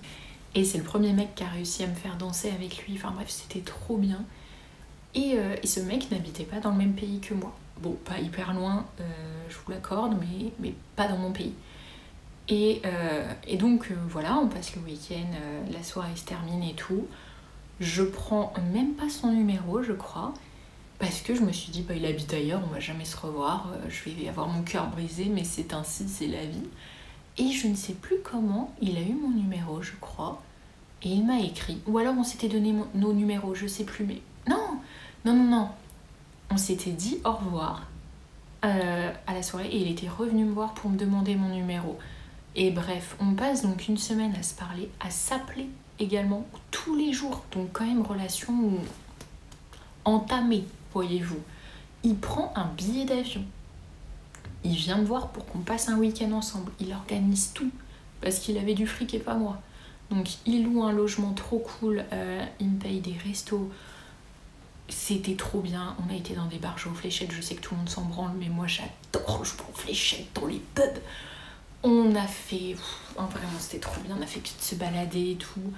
On a passé une soirée aussi dans un bar que j'adore. Enfin, vraiment c'était trop bien. Et hormis le côté physique et tout, c'était vraiment... On match bien, on rigole, on parle de tout et tout, c'était vraiment trop bien. Il y avait un petit red flag quand même, c'est-à-dire que le mec a réussi à me sortir à un moment ouais mais tu vois les meufs comme toi, enfin vraiment je me sens trop bien avec toi, mais ma famille tu vois ils sont comme ci comme ça et je sais pas, présenter une meuf comme toi ce serait... Tu vois, et que des trucs avec 3 petits points, genre qui terminaient pas ces putains de phrases. Et clairement, la conclusion, c'est qu'il avait honte de me présenter et que du coup, il se projetait absolument pas avec moi. Mais bon, moi au début, je me dis, ok, apprends à me connaître, tu verras. Quand tu seras accro, tu me présenteras. Et même si je passe pas, je serai sympa avec ta famille. Que nenni. Que nenni. Que nenni. Donc le mec, le dimanche soir, pareil, trop cool. Le lundi matin, il me raccompagne à la gare pour que je prenne mon train. Ok. Parce qu'on n'était pas non plus ni à Rennes ni à Paris, là où j'habitais. On était donc dans une ville tierce pour se rejoindre. Donc, il me raccompagne à la gare le lundi très tôt. Il me prend dans ses bras, on s'embrasse. Il me dit, j'ai trop hâte de te revoir. Qu'on organise la rando, là où je t'avais dit qu'on ferait de la rando, machin. On s'appelle dès que t'arrives et tout. Je monte dans le train. Je crois que j'ai même pas eu le temps d'arriver à destination que je reçois. Je pense que c'est mieux qu'on arrête là.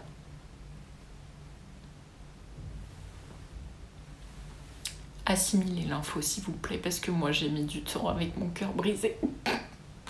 Bouffonne. Et après il faut savoir que moi je ne ravale pas mon vomi, c'est-à-dire que je ne ressors absolument pas avec mes ex, c'est pas mon bail, pas du tout. Et même si voilà, la tentation est forte, parfois je ne le fais pas. Et comme à peu près tous les mecs que tu quittes, tu as toujours un petit message de oh là là, je reviens. Donc le mec avait fini par m'envoyer juste, je crois, je pense à toi, il me semble. Et du coup j'avais répondu et pour d'interrogation, c'est ma réponse préférée quand un ex revient. Et il m'avait pas répondu. Vraiment les hommes, je comprends pas. Là on est sur... même pas quelqu'un de méchant, on est sur bouffon.com quoi. Et dire que moi j'ai crushé sévère sur ce type. Les hommes, vraiment, c'est quand même fâcheux d'être pan et de tourner vraiment vers le même genre à chaque fois. Après j'ai eu des trucs un peu plus violents quand même, c'est-à-dire qu'il y avait quelqu'un avec qui, pareil, relation qui a duré des années pour le coup, avec qui c'était très... passionnel, vraiment très fort. Là pour le coup ça a été la love story de ma vie, tu vois, tu vois. Et ce mec était tellement soit c'était super génial, soit ça l'était absolument pas. Ce mec est quand même pendant je crois 7 ou 8 mois, je ne sais plus, m'a quotidiennement, voire plusieurs fois par jour dit je t'aime. Ah non, je suis pas sûre. Je suis vraiment pas sûre. Il recouchait avec moi et juste après il me disait non mais je pense que je t'aime plus. Ou alors que je t'aime moins.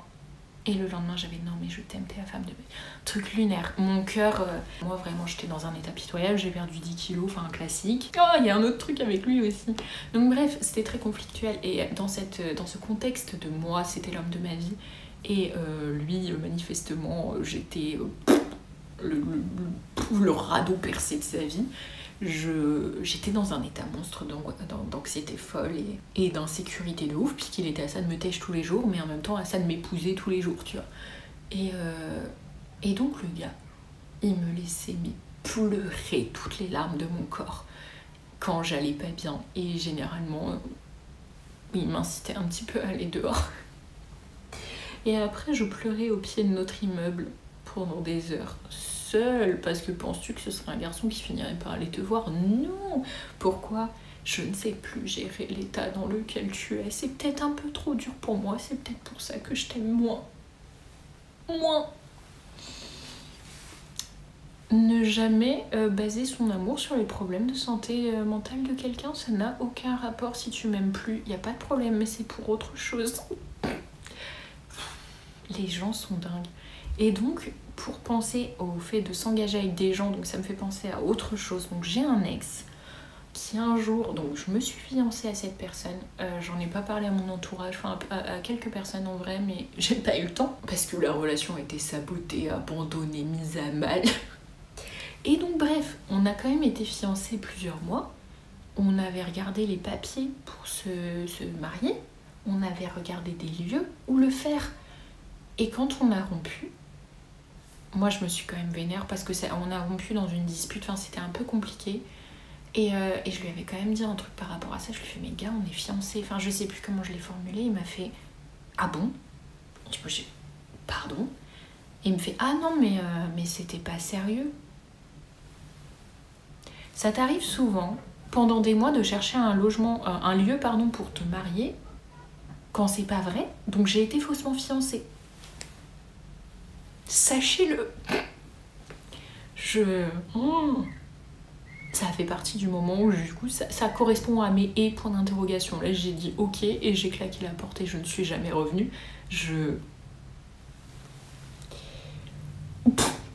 Donc j'ai été faussement fiancée. Targuez-vous d'avoir un passif aussi nul. D'ailleurs, en parlant de larmes, j'ai plusieurs ex qui m'ont laissé dans des états de crise d'angoisse. Donc quand j'étais jeune, je sortais avec des personnes qui avaient plus ou moins mon âge, voire mon âge tout court. Donc voilà, ils n'étaient pas forcément renseignés et tout. Mais il y a peut-être des manières de faire. Et ça m'est arrivé de manière plus âgée, avec quelqu'un qui était un peu plus âgé que moi, je crois 1 an, 2 ans, bon bref. Là, à des âges où t'as un peu moins d'excuses. Voilà. Là, l'apprentissage il s'est fait, ou alors tu t'es renseigné, ou alors c'est pas mon problème si tu ne sais pas gérer tes émotions ni celles des autres. C'est-à-dire que je demande pas de l'aide sur ma crise d'angoisse. Par contre, tu peux éviter de te barrer. Tu peux peut-être éviter de... Je sais pas, la première fois que tu me vois en crise d'angoisse, peut-être être à côté, tenir une main, ça peut être sympa. Après, moi je dis ça, c'est comment j'agirais, mais peut-être qu'il y a des gens que ça dépasse. Je ne sais pas. Bref, cette personne, donc j'ai fait une crise d'angoisse assez vénère pour un sujet qui était assez violent, on va pas se mentir. Donc le contexte était très violent, c'est-à-dire que la personne était au courant de ce que je vivais. C'est pas comme des crises d'angoisse qui des fois pour moi arrivent comme un cheveu ou sur la soupe, tu vois. Et ça m'arrive des fois de faire des crises d'angoisse carabinées pour des trucs que personne ne voit venir parce que c'est considéré comme pas grave par la société. Là c'était grave, le sujet en question, c'était sérieux, donc c'était attendu. La crise d'angoisse, c'était pas une surprise. Et la personne n'est pas partie cette fois, mais a marché à reculons, continuant de me fixer, est allée derrière la porte qui était entrouverte et m'a regardé là, dans ce truc, dans la lisière de la porte qui était entrouverte et m'a fixé jusqu'à ce que j'arrive. Après, je veux pas être chiante, hein, mais au niveau de la transparence de ma personne, la confiance en soi et la peur de l'abandon, je pense que je réponds à des traumatismes assez présents et existants. Ça ne sort pas d'un chapeau. Et donc la raison pour laquelle j'ai commencé cette vidéo, attention, grossophobie. Là, cette histoire-là, elle est quand même centrée sur ça. Grossophobie. Il y a un mec avec qui, alors j'ai été plus ou moins en couple, mais ça a duré quand même plusieurs mois. Mais c'est pas un ex avec un grand E, tu vois. C'est une personne que j'ai fréquentée pendant des mois et des mois. Donc quand même relation longue, une personne que je connais depuis très longtemps. Donc quelqu'un qui fait partie de ma vie, même de mon entourage amical, avec qui finalement j'ai eu des relations et tout machin. Une relation, on va se calmer, pas des relations. Et donc cette personne, quand j'ai commencé à la fréquenter, a réussi à me dire que j'étais une personne qui avant était un peu chubby. Alors chubby, pour vous le dire, alors je sais pas comment le vulgariser, c'est un mot anglais qui veut dire un petit peu... je sais pas comment le traduire parce que je connais pas les termes pour pas être grossophobe. C'est pas quelque chose sur laquelle je me suis renseignée encore. Je suis en train mais j'ai pas les termes, donc si je blesse quelqu'un, n'hésitez pas à me le dire en commentaire si ça se dit pas. Quelqu'un d'un peu enveloppé, on va dire. ni dans la catégorie médium, on va dire, ni dans la catégorie grosse, mais quelqu'un voilà, un petit peu avec des formes, on va dire. Sachant que la période où il m'a dit ça, moi je faisais un 36. Donc chubby, déjà, c'est pas c'est pas des choses à dire à des gens. Déjà, t'as rien à dire sur le poids des gens. Mais du coup, c'était en plus de ça pas adapté en fait à la morphologie que j'avais, tu vois. C'est au pire, j'avais une morphologie médium, tu vois, genre ni maigre, ni mince, ni grosse, ni très grosse, ni tu vois, genre au milieu. Voilà. Et c'est ni normal ni anormal, mais j'étais au milieu, genre. Parce que j'ai toujours eu des fortes hanches, une forte poitrine et une taille très marquée. Donc j'ai quand même une taille qui fait que j'ai toujours mis des jupes en 34 par exemple, parce que sinon elles tombaient. Donc voilà, absolument pas de chubby, un seul instant. Chubby étant pour moi, je pense, un adjectif utilisé de manière péjorative. Mais disons que je vais utiliser ce mot parce que c'est celui qui l'utilisait. Mais dites pas aux gens qui sont chubby, et c'est pas une morphologie d'être chubby, je pense. Après je me trompe peut-être. Mais voilà, donc j'étais absolument pas une personne avec des formes. Hormis aux hanches et à la poitrine. Et donc ce mec m'a dit que j'étais chubby et tout, sachant que ça faisait déjà 4 ou 5 ans que j'avais des TCA. Alors moi c'était pas lié à mon poids, c'est-à-dire que j'ai jamais eu des TCA pour maigrir. Genre j'ai pas fait d'anorexie, mais du coup voilà, j'avais des problématiques de perte de poids forte ou de prise de poids quand j'étais très anxieuse. D'oublier de me nourrir pendant des jours, ou de manger en quantité complètement démesurée. Et donc voilà, j'avais déjà été TCA, et pour vous dire, cette phrase sur le poids est restée dans ma tête depuis, ce qui fait que mes TCA sont désormais liés à mon poids, parce que j'ai littéralement fait de la grossophobie intériorisée, c'est-à-dire que t'as beau te renseigner sur tout ce que tu veux, dire que chacun s'aime dans son corps et blabla, et que c'est normal de pas faire telle ou telle taille, bref. Bah quand c'est de toi à toi, des fois c'est très dur de se détacher de tout ça, et surtout que les TCA c'est pas quelque chose que l'on contrôle malheureusement. J'ai commencé à faire une fixette sur mon poids. Cette personne m'avait dit ça, alors je me suis peut-être trompée dans la chronologie, mais on se fréquentait pas encore, mais on était déjà très proches. Ensuite on s'est pas vus pendant, je sais plus, un an et demi, et à la fin de cette année et demie il m'est arrivé un drame assez violent qui fait que j'ai perdu 12 kilos. Donc à ce moment-là de ma vie, je faisais du 34, voire un peu moins. J'étais vraiment très très mince pour ma morphologie parce que je suis un mini-moise, je fais 1m57. Et donc perdre 12 kilos pour moi, c'est quand même pas adapté à la taille que j'ai. Donc j'étais vraiment très mince. Et c'est-à-dire qu'il y en a qui ont des morphologies minces. Moi, j'en ai pas une. C'est-à-dire que moi, je suis souvent middle et quand je suis trop mince, c'est pas adapté à ma morphologie, pardon, ce qui fait que là, à ce moment-là de ma vie, genre je m'évanouissais. J'étais incapable de marcher plus de tant de minutes parce que j'étais trop faible. C'était vraiment pas le poids que j'étais censée faire, on va dire. Et ce mec a réussi à me redire que il était attiré par moi malgré le fait que je sois chubby.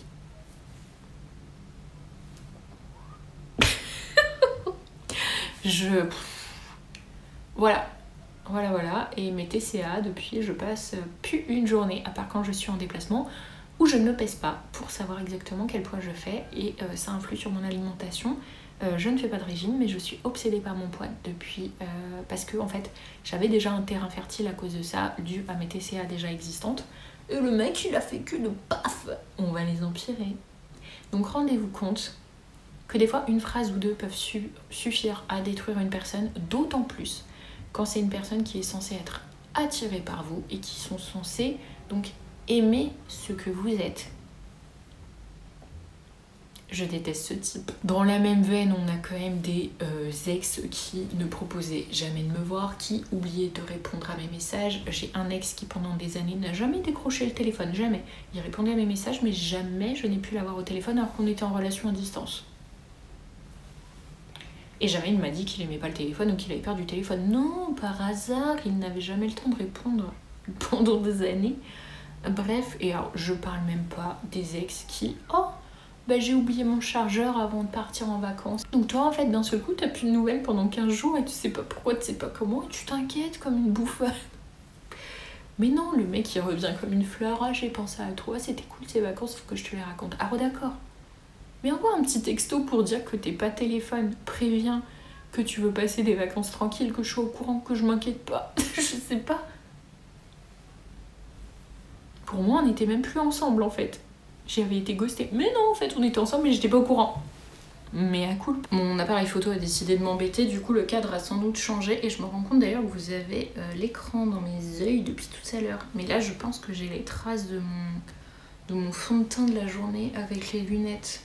Mais bon, je vais continuer sans lunettes, c'est soit vous avez le retour dans mes lunettes, soit vous avez mes traces de fond de teint manquantes. Vous faites votre choix, ok? Je vous offre les deux. C'est Noël. Donc disais-je, ah oui, il y a aussi un de mes ex. Donc je disais...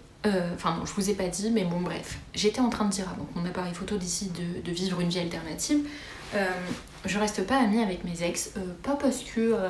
alors il y en a avec qui je suis en froid parce que je les déteste, et il y en a aussi avec qui juste, bah c'est terminé, on a pris des chemins de vie différentes, et surtout j'ai pas le temps. En fait j'ai déjà plein d'amis, je vais pas commencer à m'amuser à tchatcher avec mes ex. Globalement j'ai autre chose à foutre. Et donc il y a un de mes ex qui gravite toujours dans mon univers personnel parce que pote de machin et de bidule. Donc voilà, on n'est pas en guerre et on a continué de se parler, pas tous les jours du tout, mais de temps en temps à se donner des petites nouvelles et tout parce qu'on se croisait machin. Et alors ce mec,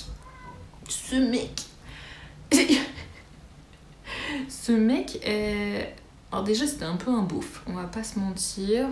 Sur le papier c'en était pas un, tu sais, ouais je suis écolo, ouais j'ai fait ma petite école de machin, oui j'ai un travail très sérieux, oui blablabla, blablabla, j'ai plein d'engagements et tout. Par contre je trouve ça drôle de faire des blagues racistes et misogynes. Déjà ça part mal, mon appareil photo a plus de batterie, je vais rebouger le cadre, je reviens. En plus je me suis dit vas-y la vidéo, le télévlog il fait déjà 1 heure, je vais quand même pas... Je vais juste faire ça rapido, vas-y en fait ça va durer une grande partie, votre télévlog il va faire 1h40. Enfin je vous dis ça mais vous êtes déjà au courant de la durée du bazar. Et donc ce mec, déjà il faisait... Bref c'était lunaire. Et je m'énervais souvent contre lui et je faisais très souvent de la sensibilisation. Parce que je me disais, vas-y, ce mec écolo bobo machin, c'est-à-dire qu'il a déjà été sensibilisé à des causes et il peut bien l'être à d'autres. Ça, c'est le visage de la dame qui était encore naïve et qui espérait encore des choses de ce bas monde. Et donc, bref, ce mec, son délire, c'était de provoquer par l'humour parce qu'il avait des réactions intenses des gens, en fait. Factuellement, c'était ça. Et il s'en fichait de la réaction de la personne, il voulait juste avoir de la réaction en face de lui, quitte à être un bouffon. Et donc, oh il y a une tache sur mes lunettes. Et donc ce type a fini par sexualiser des personnes de mon entourage parce qu'il trouvait ça drôle. C'est-à-dire qu'il me disait, ah j'ai croisé ta pote truc, son je sais pas qui truc, enfin des meufs de mon entourage, et dire, ah ouais j'ai croisé une meuf comme elle, elle avait des gros seins, ça m'a fait penser à elle. Premier degré. Il a toujours fait des espèces de pics comme ça, nul, pour avoir des réactions des gens. Et alors là vraiment j'avais pété une vrille, j'avais dit mais ta gueule, et il m'avait dit oh ouais mais quelle violence, et je lui avais dit non mais gars en fait tu pousses les bornes des limites de l'acceptable en fait, et je m'étais énervée et le mec m'avait ghosté. Évidemment, faudrait pas prendre le risque de répondre à quelqu'un. D'ailleurs, j'ai un ex aussi, ça me fait penser. Je me suis déjà fait droguer une fois dans un bar, malheureusement. Et par contre, avec beaucoup de chance, il m'est rien arrivé. Justement parce que le dit ex et un pote à lui étaient là. C'est-à-dire que j'ai été dans un état déplorable à m'endormir sur moi, à ne plus réussir à marcher à tel point que ils m'ont appelé quelqu'un pour venir me chercher en voiture. J'ai passé une nuit horrible, j'arrivais pas à dormir, je volais au-dessus de mon corps, clairement. J'avais conscience de tout, mais mon corps n'était plus là. C'était vraiment une sensation horrible que je ne souhaite à personne. Moi, je me drogue pas, donc j'ai aucune idée de si c'est normal quand on se drogue de ressentir ça. Moi, j'ai détesté, et c'était surtout à mon insu, en fait. Et ce vieux gars-là, cet ex, qui a pris soin de moi. Vraiment, il m'a ramené avec gentillesse, il a vraiment fait attention à tout, à me faire du thé, à faire en sorte que voilà, si je voulais vomir, que truc bidule. Par contre... parce qu'il faudrait pas être sympa jusqu'au bout, cet ex, qui n'est pas le même que tous les autres, ou alors s'il y a une anecdote qui est en commun avec lui, bon bref, a décidé de lui-même et m'a tenu tête jusqu'à ce qu'on se sépare et que du coup on n'en parle plus, parce que j'en ai jamais reparlé avec lui a posteriori, que c'était faux, que je ne m'étais pas fait droguer et que c'était moi qui ne savais pas gérer l'alcool. Et que des fois, vous comprenez, votre corps réagit fortement à l'alcool quand vous n'avez pas mangé, que vous êtes fatigué. Alors oui, il n'y a pas de problème. Mais alors déjà, je connais quand même mon corps, et aussi, ce n'est pas un demi de bière qui te met dans cet état-là. Jamais. C'est ce qu'on met dans ton verre, le problème. Et jamais il n'a été d'accord avec ça, jamais il a su... c'est-à-dire quand tu vis mal ton alcool ou que sais-je, c'est pas pareil, c'est pas ça la sensation. C'est-à-dire que tu sais tes sensations, tu connais ton corps. Là, c'était pas ça. Là, c'était pas ça du tout. Et ça a duré 24 heures. 24 vraies heures. C'est-à-dire qu'il a fallu 2 nuits pour que je me remette. Et j'avais pas genre mal au crâne, envie de vomir. Non, non, non. J'étais incapable de tenir debout. Aucun rapport. Donc bref, j'ai été droguée dans un bar. Et ce mec avait décidé que c'était pas vrai. Et que c'était moi qui avais mal géré ma consommation d'alcool. Et que quand bien même j'avais bu qu'un demi, c'était forcément mon corps qui avait trop mal réagi. Non.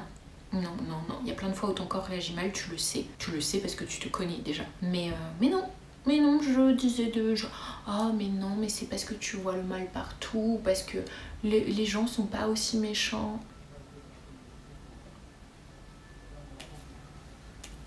D'ailleurs, un mec avec qui je suis pas sortie mais que j'ai daté, on a daté 3 fois. D'ailleurs, un des meilleurs dates de ma vie, on avait passé la nuit dans Paris à faire des salles d'arcade et tout. Il avait raqué ce mec parce que c'est super cher.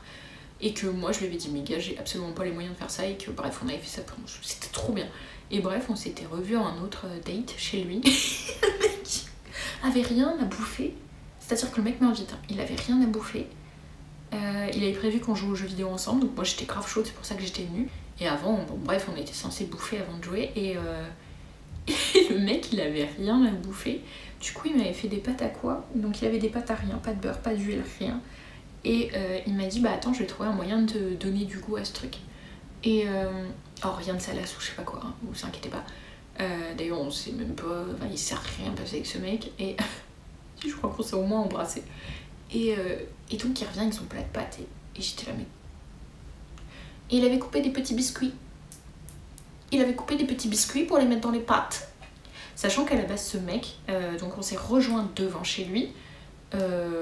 Voilà, et le mec m'a dit ah mais t'inquiète, si tu dors à la maison j'ai tout, machin.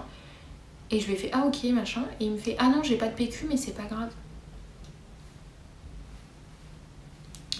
Donc je me suis retrouvée à l'emmener à Monoprix à acheter du PQ avant de grimper chez lui. Il y a des red flags, il y a des red flags. Il était drôle mais il était pas ouf. J'ai eu un mec aussi d'ailleurs, je viens d'y penser, un mec qui m'a menti sur son arrêt de clope. Il avait arrêté de fumer et il me mentait sur le fait qu'il avait repris à fumer, de fumer. Il sentait la clope, tout ce que tu veux, mais c'était pas vrai. C'était faux.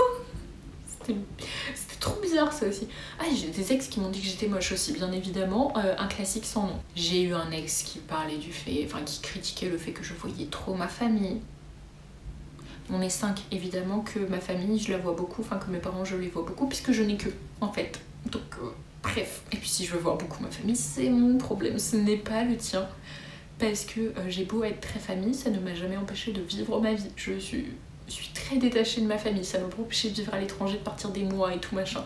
Je vis d'ailleurs encore à l'heure actuelle loin de ma famille. Genre, si je veux faire la route et voir très souvent ma famille, mon problème, t'as pas de critique à émettre. Même si on sort ensemble, t'as pas ton avis à donner en fait. D'ailleurs, en parlant de famille, il y a un mec qui était horrible avec moi. Et ce mec, donc pareil, sous emprise, là, ça m'arrive assez souvent, vu que je suis une âme un peu couillonne, ce mec avait décidé de m'insulter, c'était la semaine où il m'insultait, bon bah voilà, un classique, écoutez.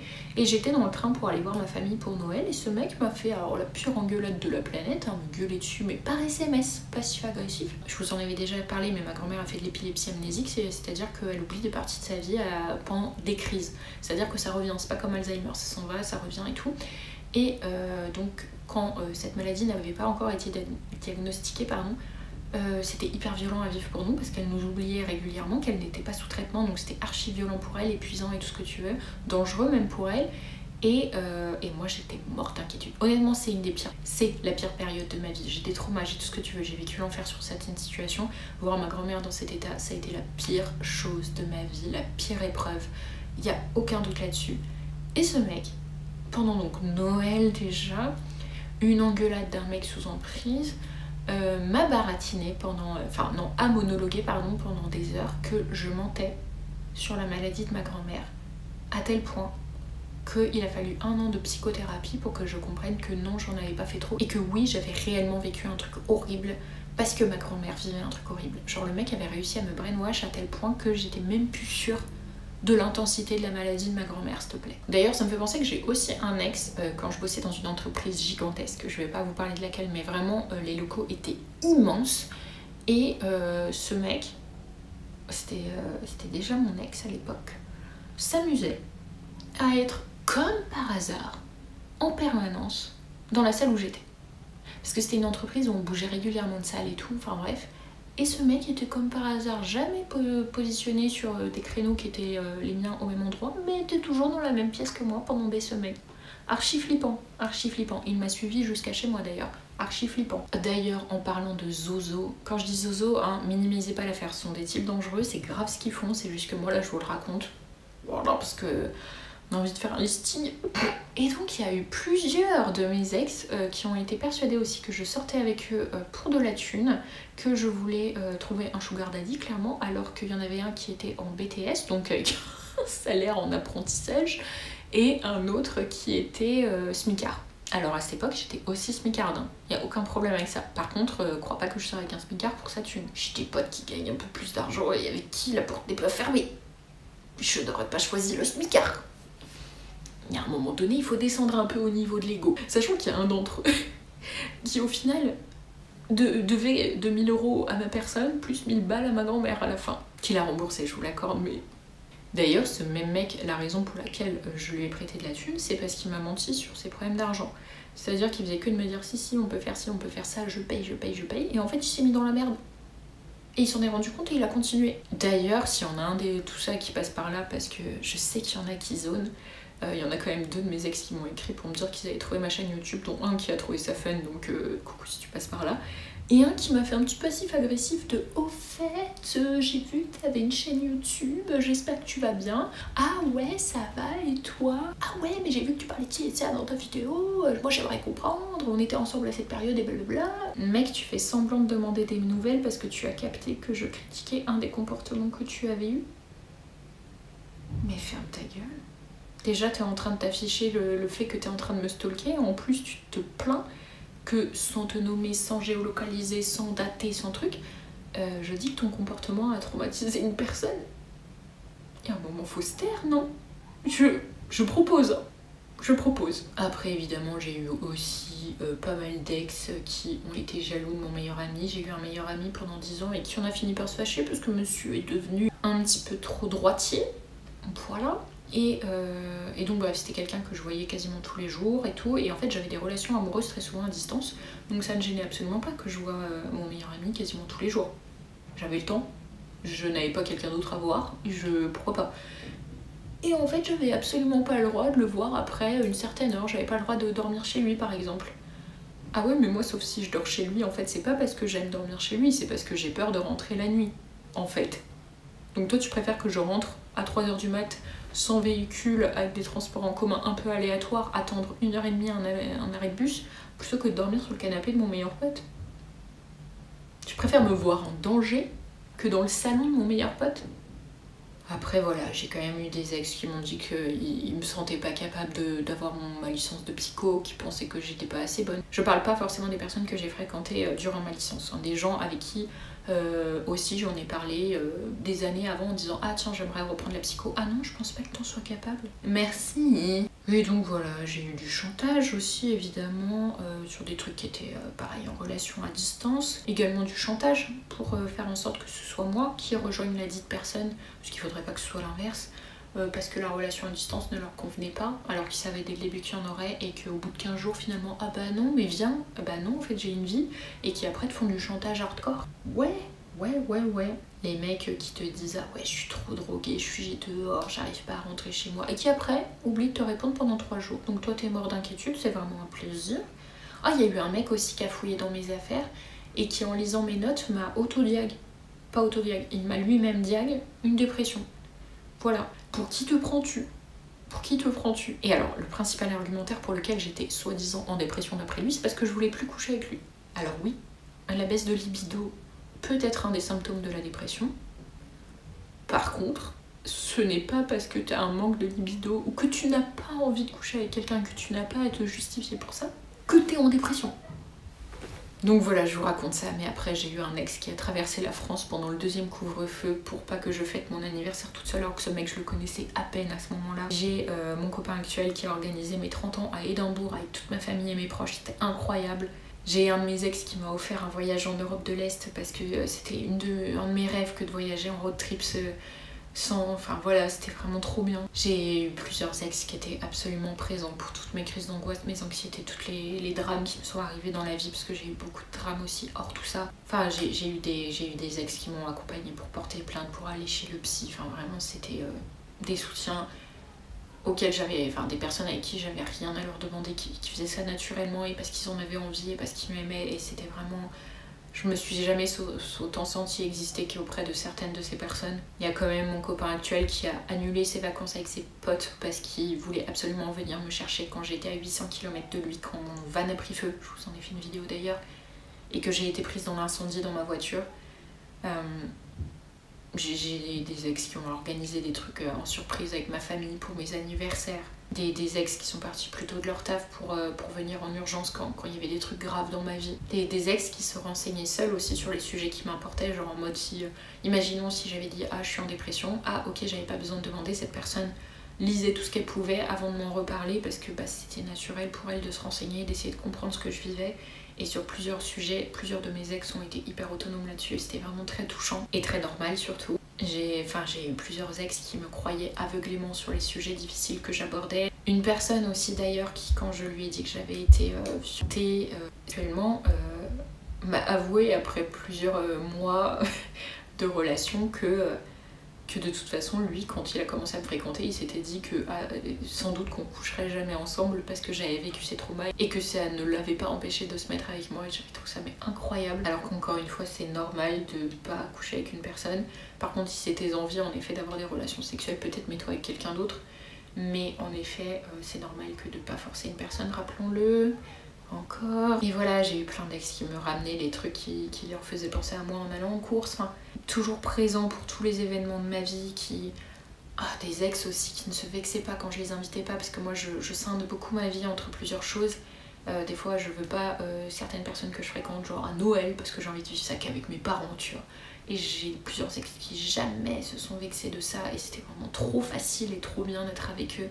Et pareil pour les événements importants de ma vie. J'ai certains ex qui jamais auraient loupé un de ces moments, et j'ai vraiment eu des relations très belles. J'ai à l'heure actuelle une relation très saine, très belle, et heureusement, parce que j'ai pas été toujours invisible en fait, et je ne serai pas toujours invisible.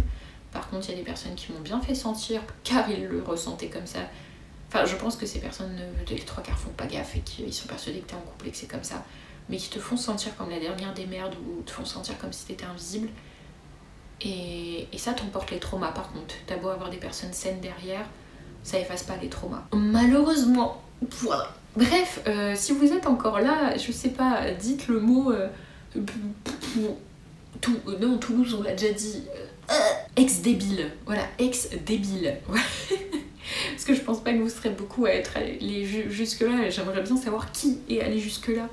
Est-ce que l'année prochaine je refais ce format? Est-ce que c'est intéressant pour vous? Est-ce que les personnes qui ont été seules à Noël, le 24, le 25, au Nouvel An, ça vous a fait kiffer d'avoir un format long qui vous accompagnait pendant la soirée, des blabla un peu tristes, un peu drôles, un peu normal, standard, pas hyper intéressant? Peut-être que ça l'était, j'en sais rien d'ailleurs. Dites-moi si les sujets que j'aborde vous intéressent. Mais en tout cas, moi ça m'a pris énormément de temps de faire cette vidéo. Je suis très nulle en montage et c'est quelque chose qui me plaît pas, donc ça m'a pris énormément de temps. Alors que filmer, j'adore ça, mais voilà, c'était très laborieux comme vidéo, donc j'espère vraiment que ça vous aura intéressé. Et si c'est pas le cas, j'espère qu'à mes 60 ans, je reverrai cette vidéo et que ça me fera rire et sourire, parce que voilà, c'est quand même un témoin aussi de ce que je suis à l'heure actuelle, et je trouve ça trop chouette. Bref, je vous fais des bisous, je vous souhaite une bonne fin d'année. On se retrouve en 2025, j'ai pas mal de choses qui vont changer cette année. Et j'ai hâte de vous en parler. J'ai hâte aussi de faire des choses qui seront peut-être des non-événements, mais qui sont importants pour moi dans ma vie.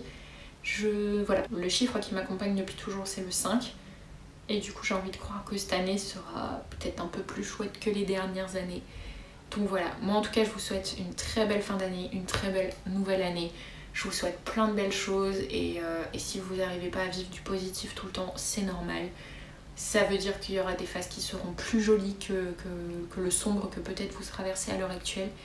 Et voilà, je vous demande de prendre soin de vous, prenez soin des autres aussi. Et merci de m'accompagner dans toutes mes aventures surtout. Voilà, et à bientôt pour une prochaine vidéo.